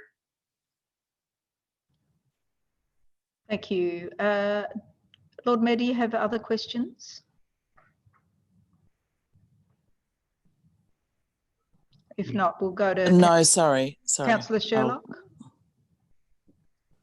Yeah, thank you very much, Chair. I think I'll probably save a few of my questions for the director, but I did just want to ask, there seemed to be a bit of confusion around the contamination issue, and the other issues I liked the director as well. But I just wanted to seek some clarity on this best practice phrase, and what are the facts with regards to best practice, the claims that were made by Andrew, I think it is, and how you are supporting the use of that term best practice with regards to this development. I'm not clinically trained counsellor, but our whole model has been based on collaboration with doctors. That pretty much is one of the very strong distinguishing factors about our hospital operational model. And one of the things we've been very diligent in all of our hospital developments is engaging the doctors and nurses who are going to work in those buildings. The strong advice from all of those clinicians in looking at buildings of this nature is that having those allied health services as part of the building and the consulting suites for specialists, so that there is the best ease of care and the best experience of care for patients is what I'm referring to there as current best practice. Okay. Thank you very much for clarifying that. Alderman Briscoe. Thank you. Thank you, Chair. I'm not quite sure who I should ask it. It's probably Irene. So your proposition is that your proposed building does satisfy clause 15.4.1A1 and P1, and also clause 15.4.1A2 and P2. So that's your proposition, that in your professional judgment, the new building, proposed building, does satisfy that. Yeah, if I could start with the second one first. The performance criteria building height within 10 metres of a residential zone must be compatible with the building height of existing buildings and adjoining lots. That's not the height of the whole building. Okay, so that standard refers to the building height within 10 metres of a residential zone. If you look at the plans that are attached to the agenda, that 10 metre zone is shown as an orange. I'm just finding the right page. Is shown on those plans, and the degree of non-compliance is very, very minor. It just clips the edge of those buildings because the levels step in. So that standard doesn't refer to the total height of the building relative to the residential zone. It's really important to understand that. Bring those plans up, is that possible? Does council have that information, able to bring that on the screen? Mr. Garth, can you put that up? Or refer what page we're... Yeah, I'm just finding the page for you in the agenda. It's just I don't have access to the agenda, sorry. Yeah. That's so right. it's page 139 and the following pages.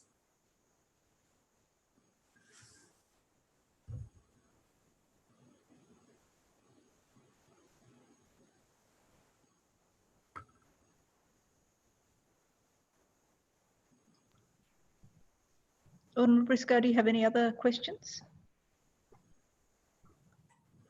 And if I could just answer, sorry, the other standard that Alderman referred to, which is relative the compatibility of building height, noting that building height doesn't need to be the same, it needs to be compatible and make provision for transition. Transition can work both ways.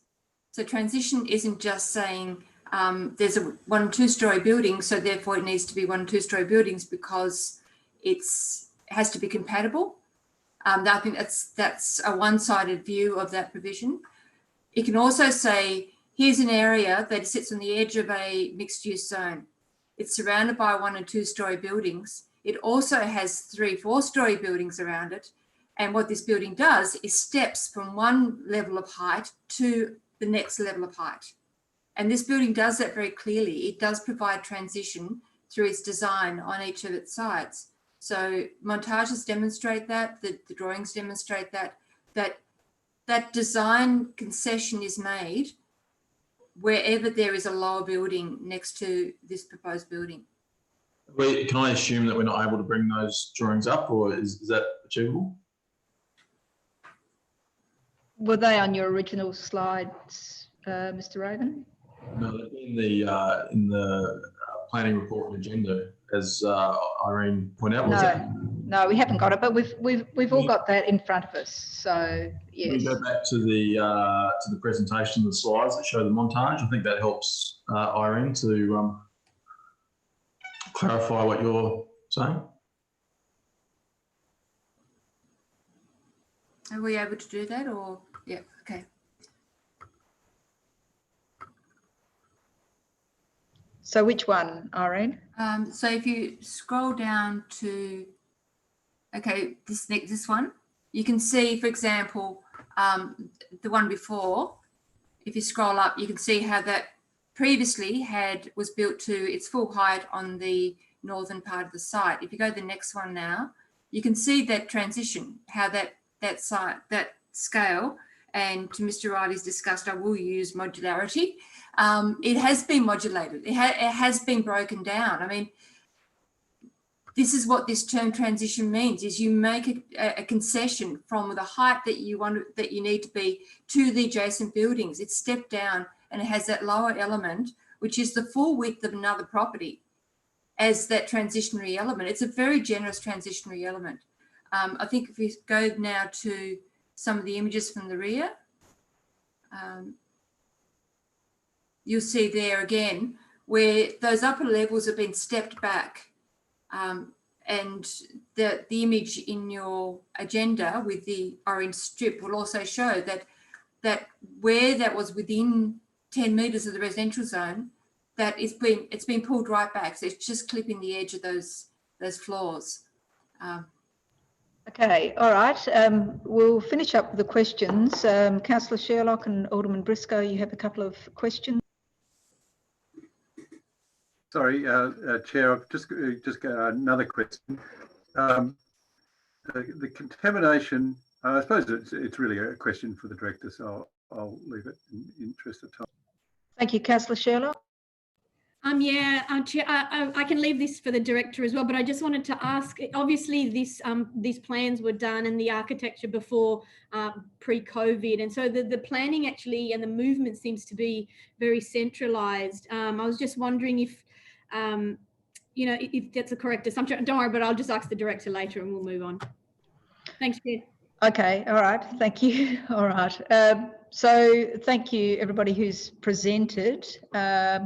I'll now open the item for discussion, and bearing in mind that Mr. Noy and Ms. Avey aren't here, but we have Choi presenting the flyover, the 3D model. So Choi, perhaps we can start with that, and we have Ms. Turner and Mr. Eichen to answer any of the planning matters. Choi, are you still there? Yes, I am. All right, so can we have a look at the model, please? Sure.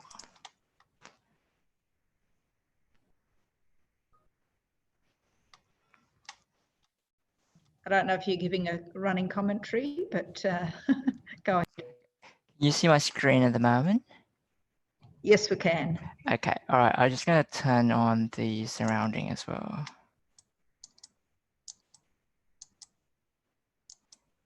So I have sort of toned down that building a little bit compared to the council report.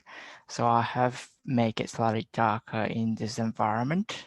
So it's not as striky as Irene was explaining just now. So I'm in your hands, so let me know where you want to view the model. Perhaps head north and then around to the Seymour Street side, please. Okay. So down Newtown Road.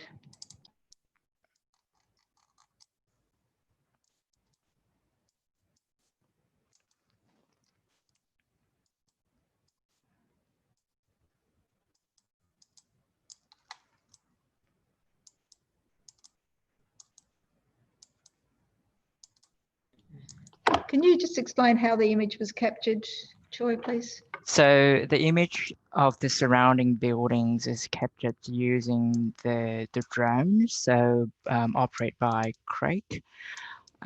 So because we don't have the usual surrounding building that we had in the city, so that's within the time limitation that we have for UDAP meeting, this is the option that we came up with. So they are generated by thousands of images that are captured by the drone and then gone through a process by the computer or the software to generate the mesh of what you can see at the moment. So I'm just going to turn around. Okay, and if councillors have any questions, Alderman Briscoe, do you have questions? I can't see the fly around, so. You can't see it? At all, but, oh well. Yep, I don't know whether it's my machine or not. Okay, all right. Any questions? Councillor Sherlock, we'll begin with you. Sorry, thank you, Chair. I'm just wondering, maybe should I leave it to later after this is done? And then I can ask it towards the end if you like. You could start your question now, that's fine. Okay, it actually just refers to what was actually mentioned by Ms. Gray. I was just wondering if the relevant officer could answer my query with regards to just two questions. Number one, the car park. It was noted by Ms. Gray that there wasn't any substantial difference in that the car park is presently not very different and has not changed from the original. I was wondering if somebody could confirm if that was correct or not. And secondly, with regards to the amenity, it was suggested that the operation hours were changed. However, Ms. Gray pointed out that they weren't actually changed. I was just wondering if someone could confirm those 2 points for me, please. I can do that through you, Chair. Ms. Turner? Yep, go ahead. So I think what Ms. Gray was referring to was the original grounds of refusal. There was originally 6 grounds of refusal. 2 of the grounds related to use. there was never any grounds of refusal with respect to a deficiency in car parking.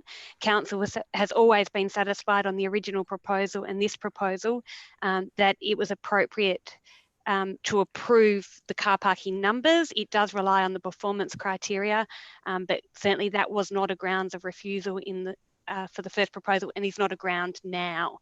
There have been some changes to the car parking layout. My understanding is that the numbers have not changed though. So the access and layout did change. Yeah. With respect to the two grounds with respect to use, the concerns primarily with respect to noise to the 24-hour use, and primarily concerns with the original proposal was about the plant and the noise that the plant would make. Information has been provided with this proposal that satisfies officers that the use is appropriate, having regard to the conditions with respect to where the plant is located and some acoustic measures. The second issue was around commercial vehicle movements and concerns if it's a hospital, are we going to have ambulances in the middle of the night, and what the traffic movements would be. And again, the information provided with the application has satisfied officers that the performance criteria is satisfied and that those provisions of the scheme are met. Okay, so thank you very much for clarifying that. So just with regards to the point that was made about the operation hours has not changed from the original, from the very first application to now, can you just clarify, is that claim correct? That's claim. It's always been proposed that the hospital would operate 24 hours. Great. Okay, thank you. And then just one final comment just with regards to the contamination.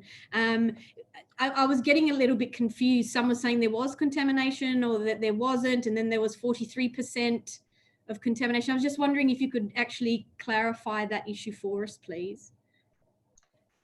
Yes, I can. So my understanding is approximately 50% of the site is located on Council's contaminated site register. That arises from former uses, being a former service station there, as well as the presence of uncontrolled fuel that's present at the site. Thank you very much. Appreciate it. Thank you. Thanks, Troy. Unless there's any particular angle that anybody wants to see, I think we've had a good chance to have a look at that modelling. We'll go to Councillor Dutta. Thank you, Chair. I just want to come back to the point that was made that the computer modeling is grossly misleading. Now, having had a look at it now, I don't think that is the impression that I'm getting, but I'm quite happy to have some comment now that we've seen it the second time given to us on the screen. Who were you asking comment from? From the planner? I think it was Irene. She mentioned it was grossly misleading. So I'm asking the planner, is it really grossly misleading? Well, actually, Councillor Dutta, we've actually finished with the questions of the applicant. So I'd sooner... I'm asking the staff. So you're asking the staff now. So Mr. Eichen. The comment was made by Irene that it was grossly misleading. I see. So yeah, can I ask the staff now? Mr. Eichen? Thank you. Through you, Chair. The council's model is based on information that's been provided by the applicant. So the image of the building that you see is information that's been provided by the applicant. So it's as accurate as the information that's been provided by them. Troy has given you an indication about how the surrounding buildings were inputted into the model. So clearly it's not providing the same level of detail that you would get in the middle of the city, but it certainly is a useful tool to give an indication of the scale and the form and the appearance of the building. So I wouldn't support Ms. Duckett's position that it's grossly misleading. Thank you, because that was very crucial for me. Thank you. Councillor Coates. Thank you. Look, thank you for that flyby. Incredible software. I mean, look, no image is misleading. I guess 100 people can look at 100 different things and come to 100 different conclusions. A bit like the old is the dress, what was it, blue or yellow? But it was great to be able to see it when obviously all the buildings around it were rendered as well. I guess my question, and look, I mean, I've been advised that I have to, obviously on planning grounds, and the council have outlined their reasons to refuse, and we've heard from the applicant, they genuinely tried to address all the points where the refusal was given last time. They've made significant changes to the building, and now it appears as though not only is the applicant thought, well, you know what, we actually think we've done enough and we'll give it another go, and it's so changed that we have to do a new DA as opposed to the section 22, I believe it was, but they actually feel it does fit the performance criteria. And drilling down, the comment that was made just before where they said, look, it actually relates to 10 metres from the residential dwelling. Whereas obviously when I'm reading the report from the thing, it's talking about the height of the building and not being relevant to the residential ones in the residential zone 10 metres away. I just wanted to try and get some clarity around that. And it might be something I'll have to clarify between now and next Monday. But question to the city planner, but is it true that 10 metres relates to the actual new building proposed that sits 10 metres away from the current residential properties? Through you, Chair, I can assist there. There are two standards in the scheme that we're looking at. We have 15.4.1 A1, where building height must be no more than 10 metres. That applies to the entirety of the site. You then have 15.4.1 A2, which provides that building height within 10 metres of a residential zone must be no more than 8.5 metres. Now, the proposal fails to satisfy both those criteria. Not only is the proposal, and it's outlined in the report, approximately 14.32 metres within the 10 metre zone, it also has a maximum height of 17.48 metres. So it fails to satisfy both those acceptable solutions. Okay, but those are the acceptable, and they have actually made the ones within the 10 metres lower from the original design. They just obviously weren't able to reach a point where the council officers agreed with them. Look, certainly they have reduced it from the original proposal. However, we're not assessing a comparison between the original proposal and this proposal. We do have to assess this proposal against the provisions of the planning scheme, and this proposal does not comply with both those acceptable solutions. Thank you. Alderman Barakis. Thank you, Chair. Can we go back to the 3D model if we're able to? I did have a question about that, but I think I got stuck back to the back of the line on that one. So if that's possible. Sorry about that, Alderman Barakis. No. The back of the line. No. That's my fault. No, it wasn't. No, that wasn't. Okay. That wasn't a. Look, personally, I think from there it looks okay. But my understanding is that the sort of bulk of the issues on the other side. So can we flick to the still on Newtown Road, but on the northern side, looking back, because you had it perfectly sort of earlier on. And could we take it yet to the street? Well, apologies.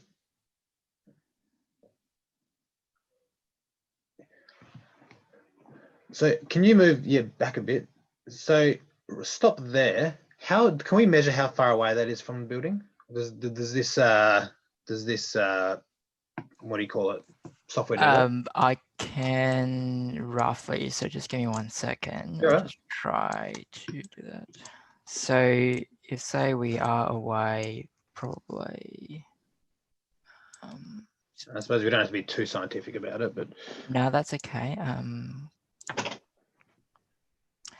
So from the building edge, we probably say to that point we are about 37 meters away.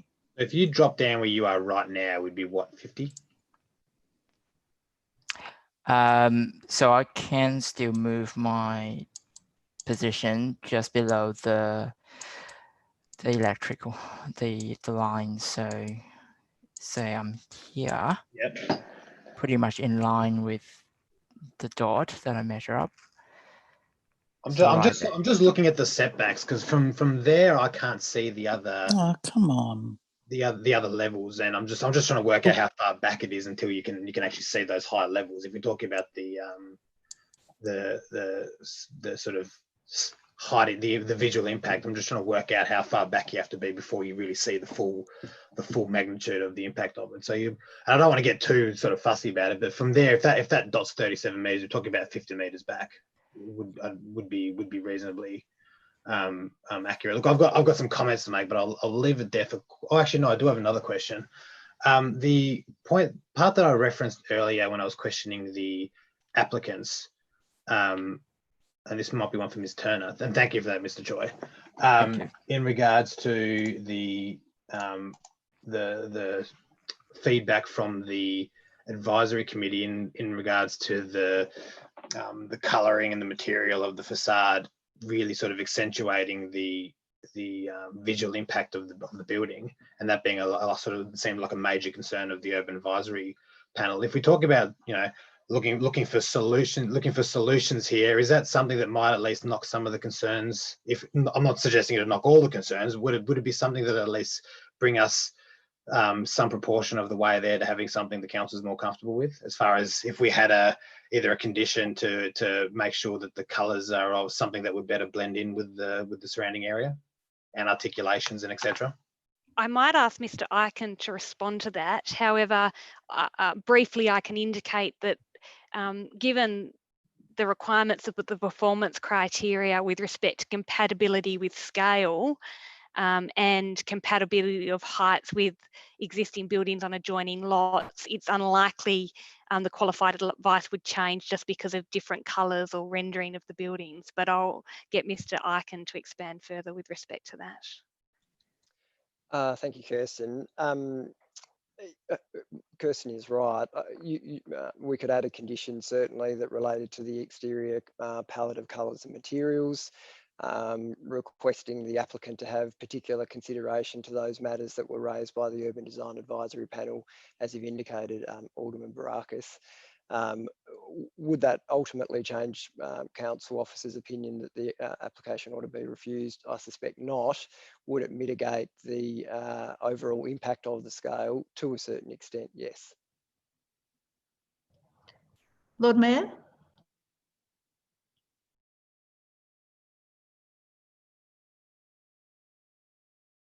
Sorry.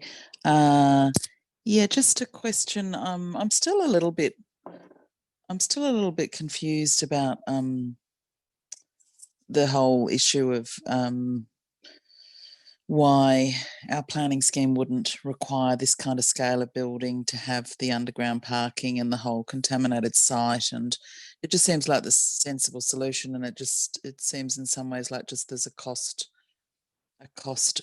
factor that I don't know how that cost sort of sits within the total profitability of the company or this particular project. But just on the contaminated soil sites, I mean, don't we have any requirements, or the state government have any requirements that contaminated sites be properly remediated with this kind of scale of building? Because it also worries me a little bit about hearing about the sort of you know, the potentially the instability of the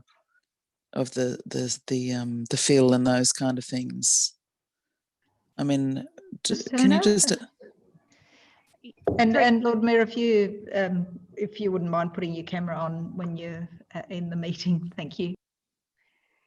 Through you, Chair. Yes, certainly the planning scheme and the contaminated sites code does have requirements with respect to the disturbance of contaminated soil. Again, there are two pathways with respect to addressing those. There's a acceptable solution and a performance criteria. The applicant has chosen to go down the performance criteria route, which is common for contaminated sites. There's requirements that they have to comply with. The officers who assessed the information provided with the application were satisfied that the contaminated site requirements can be addressed. They had a suitably qualified expert prepare a report that indicates that the contaminated soil, to the extent that it's been disturbed, can be satisfactorily removed and remediated. Do you have any further questions, Lord Mayor? You're just on mute. Oh, sorry. So, but that's only partly. It's only the site's being partly dealt with, isn't it? That's correct. So the extent of any excavation is really a matter for the developer, and we can't dictate how far they go down. Clearly, if they did excavate further, then it may bring it more into compliance with the provisions of the scheme, but that's not what the developer has chosen to submit to council for assessment. Mm-hmm. Okay.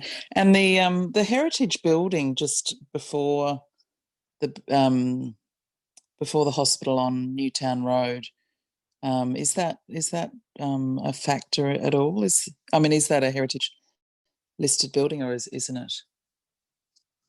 The one in as you're heading north, the first building you come to before the hospital on the left. Mr. Ikin?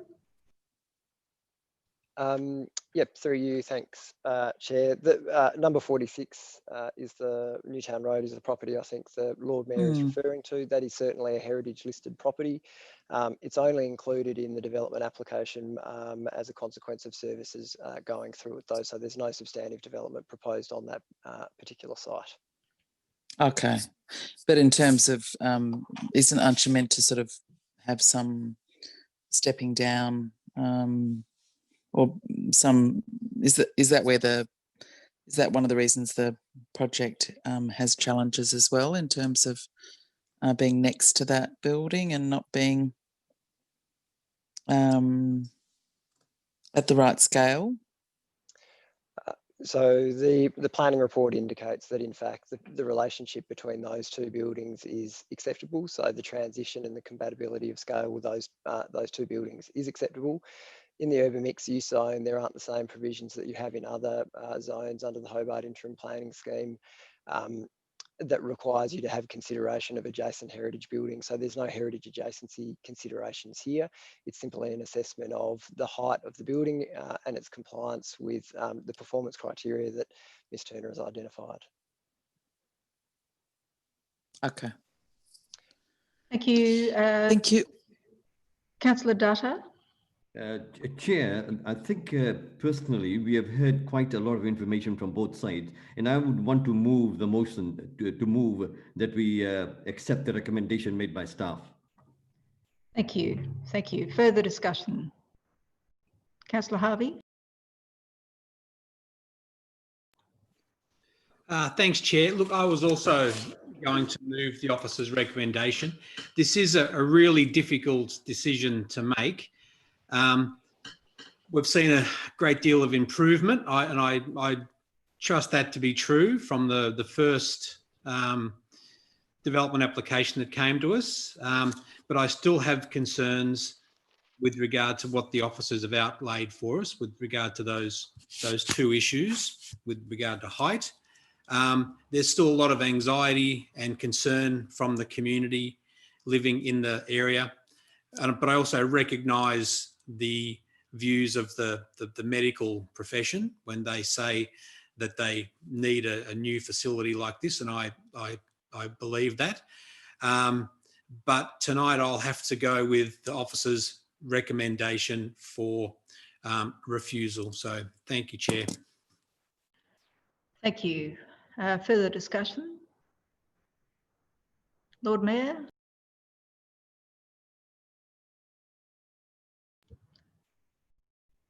No? Okay. Councillor Coates? Thank you, Chair. Look, I think that the applicant here, in putting this application forward, is genuinely of the view that they comply. That's all I've heard tonight. We've obviously had their fly through. We've had the fly through of a diagram.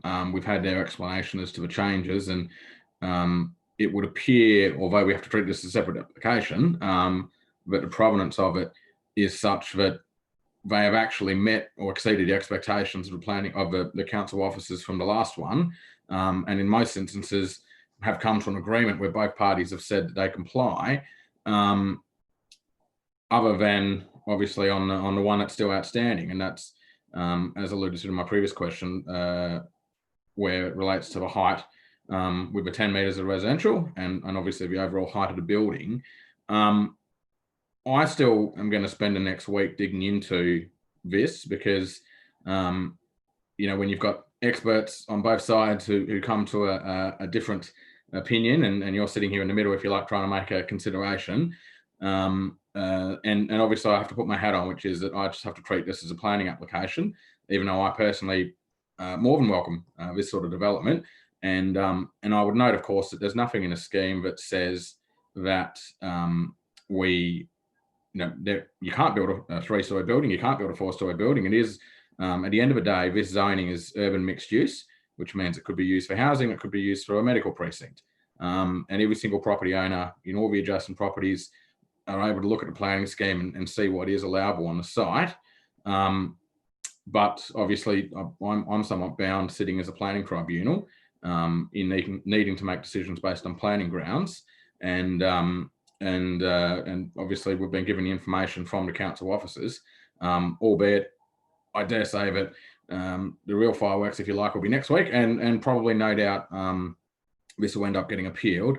And it may well come down to experts on either side trying to work out what does and does not comply with the interim planning scheme. But look, I just wanted to say thank you, obviously, to both parties. I've been heavily involved over the last week trying to get to the site and have a review and look. And obviously, more information is coming tonight and has been coming over the last few days. And I just want to thank everyone involved for that. Yeah, thanks, Councillor Coates. And it's good that we've had a number of elected members here hearing the discussion, because I think that really adds to our decision making. Alderman Briscoe. For a moment there, I thought, Chairman, you had done some double-barreled name. No, just getting very tired, Alderman Yes, Briscoe. Go ahead. No, and I'll try and keep it brief. Look, Alderman Coates did a remarkable speech then, and it sort of mirrored my thinking as well, that we've heard two very reasonable cases. It's sort of like, which way do we go? And I'm going to spend the next week, like Alderman Coates, trying to get to the bottom of why we have two expert opinions which differ, and whether it's subjective. Some of the grounds that we've heard from the residents, we can't consider, like parking and 24-hour operation and contamination. All those things are not relevant, it appears, from the application before us tonight. To keep it fair, I can't see a recommendation coming from this committee. So what my final vote will be next council meeting will depend on further information I get and discussion. So when it comes, Councillor Duttor, I believe, has moved a motion. I don't think we should have a clear recommendation from this committee. Okay, well, that's that's interesting take on it, Alderman Briscoe, but we're here to make a decision or a recommendation to council. Alderman Barakis. Thank you, Chair. And I think just to touch on a couple of the comments made by Councillor Coates and Alderman Briscoe, I think when we have, this wouldn't be the first time I think we've had experts having conflicting recommendations or conflicting reports with each other. And I think it's not to say that one's more qualified than the other as much as it is to say I think that's when our discretion as elected members come in. And we've seen that before on heritage applications. We've seen that before on many other applications. Look, I think ultimately this is very much a case of we've heard a lot of the different issues from parking to the hours of operation. Ultimately, I think this is really one about the size of the visual impact of the development. And I do keep looking back onto the supplementary information that we have that's comparing the old DA to the new DA, and the especially, well, what page is it? page 7 of the supplementary thing with the photo montages, and you know, I very much accept that, you know, there is some impact there, and perhaps that could be ameliorated by the materials or the colours used, as was elaborated on in my questioning. But I do see, I do see at least a very serious attempt, and a very serious attempt from the previous DA, and understanding that we're only looking at the current DA, not the comparison, as Ms Turner said. But I do see a real serious attempt to have that step on the northern side, because I think the north/northwest part of the development is where the real issues are. I think the south isn't so much of wasn't so much of an issue. But I do see a step. I think that it actually does as good of a job as it could possibly do, and I think it's I think it does adequately have that step up, so that people aren't looking at this gargantuan wall as they look outside their window, which I think most people would reasonably think would be unreasonable. But look, I think just based on that, if anything else, I think look, I'm more than happy to test the floor, and I'm probably pushing my luck. And just like Alderman Briscoe said, there is definitely a diversity of views on this matter. I imagine there may have been some, and I haven't prepared this or asked this, but I imagine there would be some conditions for approval just in case this situation came around, and I might even add. I believe so, Alderman Barakis. Thank you, and I would like to also add a condition that the exterior materials and colouring be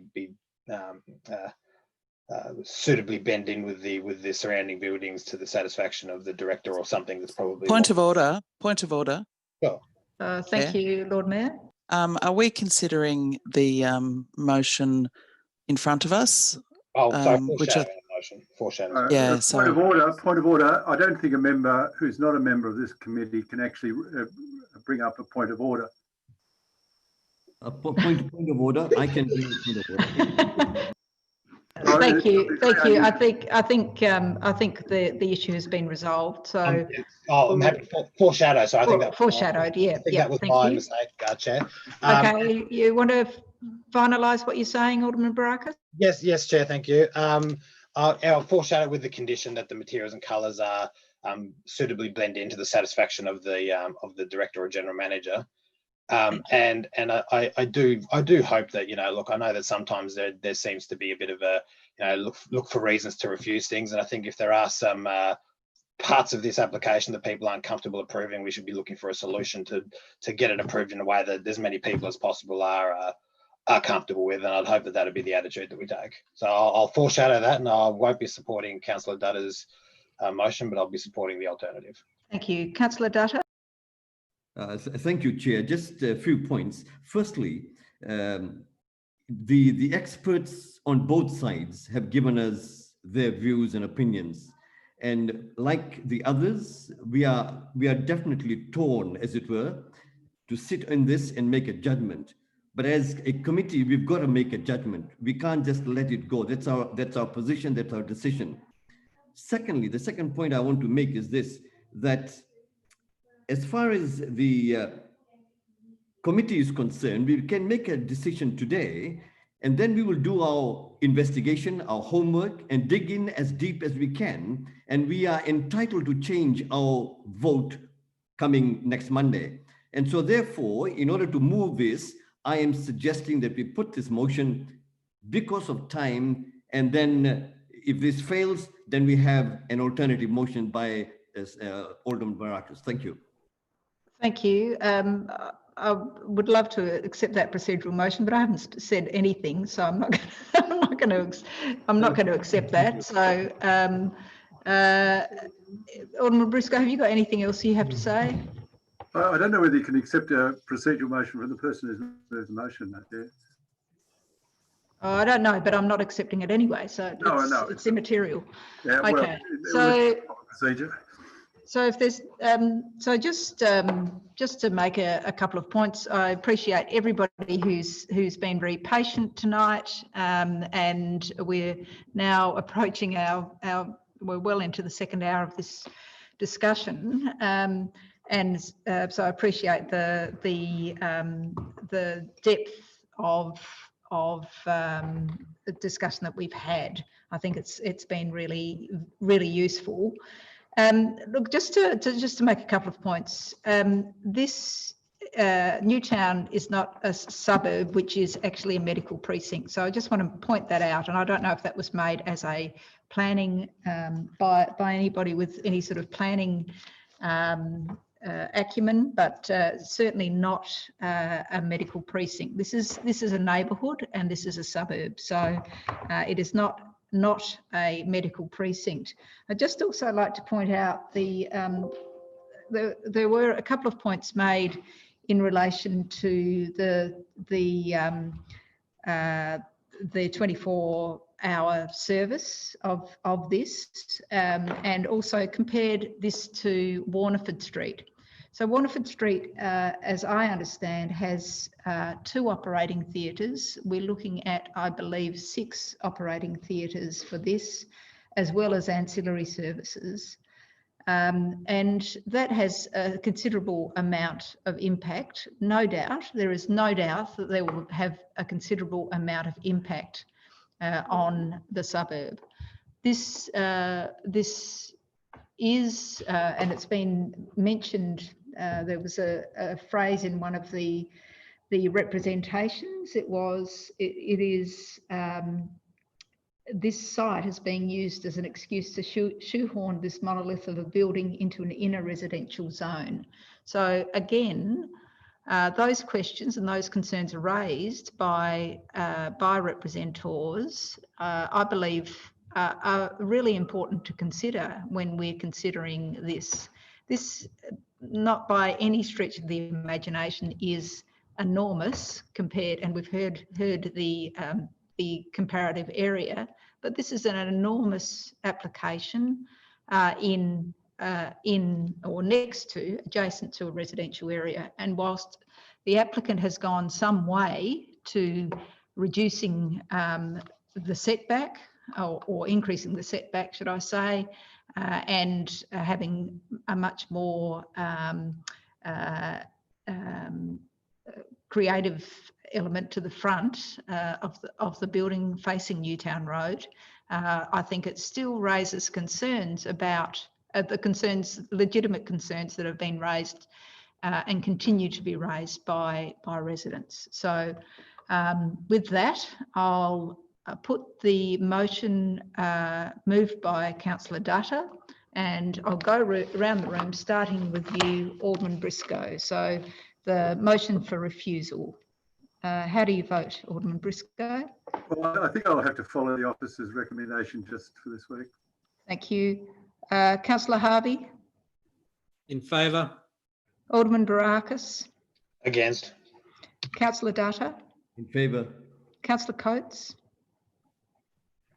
In favour. And I vote in favour. So that's carried 5 votes to 1, and will go as a recommendation for refusal at committee. So thanks, Choi. Thank you, Kirsten, and thank you, Ben, I think, and everybody else who's stayed to listen to this.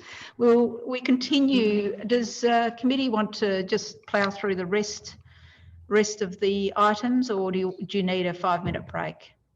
Happy to go ahead? 5-minute break would be great. Okay, all right. See you back at 9:25. Thank you. He's a bit old. Think for yourself. He might need 10 minutes.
Right, how are we going?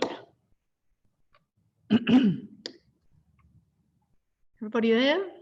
Ah, there you are, Jeff. Okay, all right. Okay. Very good. Can you ask Craig to start my video? Craig, could you activate Neil's video, please? Yeah. No, Thank you. Okay, it's got it.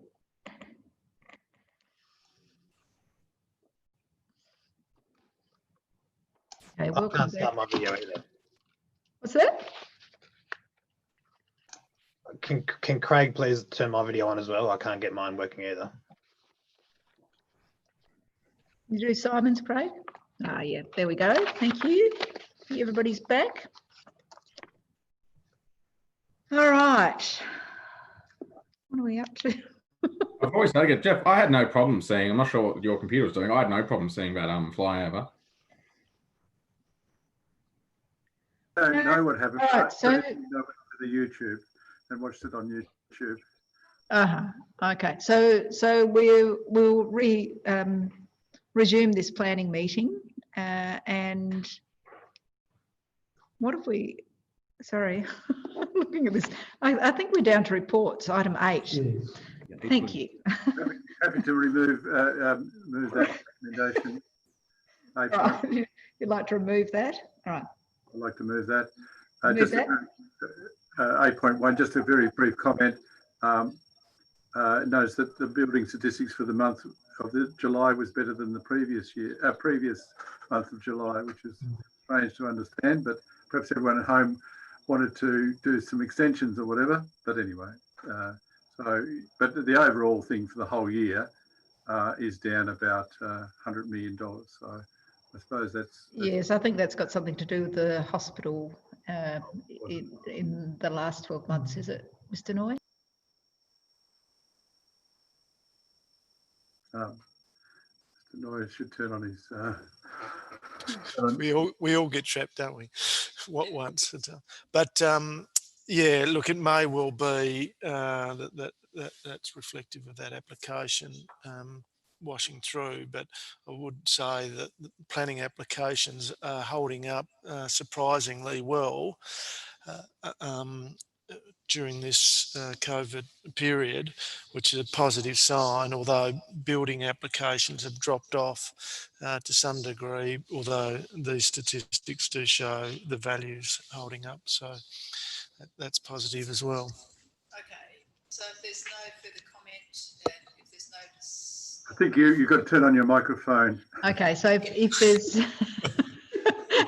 if there's no dissent, I'll declare that carried. Item 8.2 is delegated decisions report planning. Alderman Briscoe again, or Councillor Dutta? Thank you. Any comments? No comments. So if there's no dissent, I'll declare that carried. Item 8.3 is the advertising report.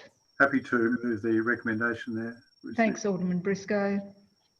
Anything that we should? It looks like it's all going to you, Mr. Noy. No. I'll hand that one over to Karen. I think she might like to.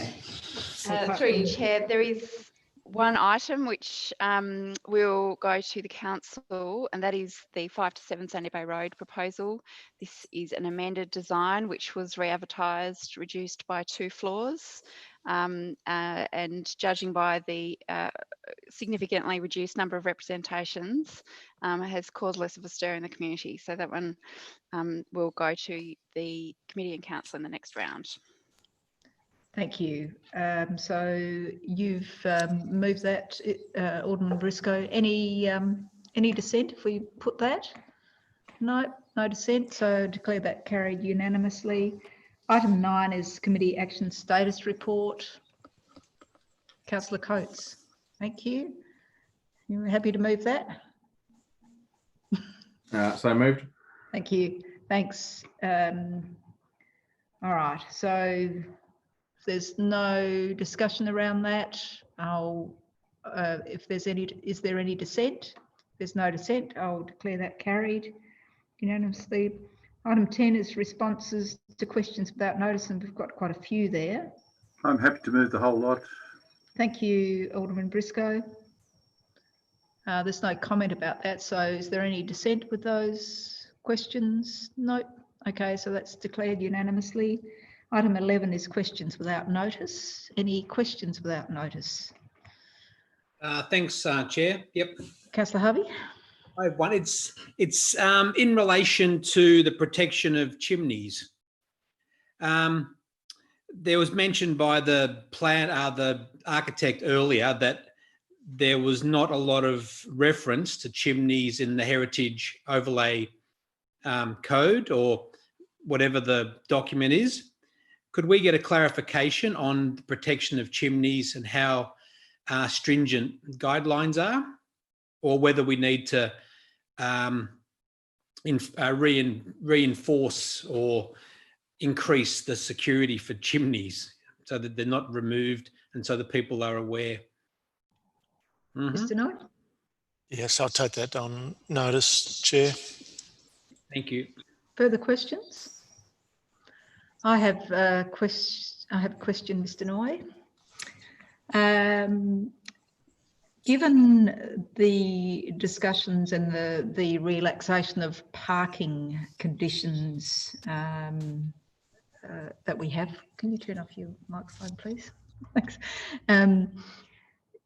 Is there the possibility, or can the director advise on the possibility of having shared cars and creating shared car zones in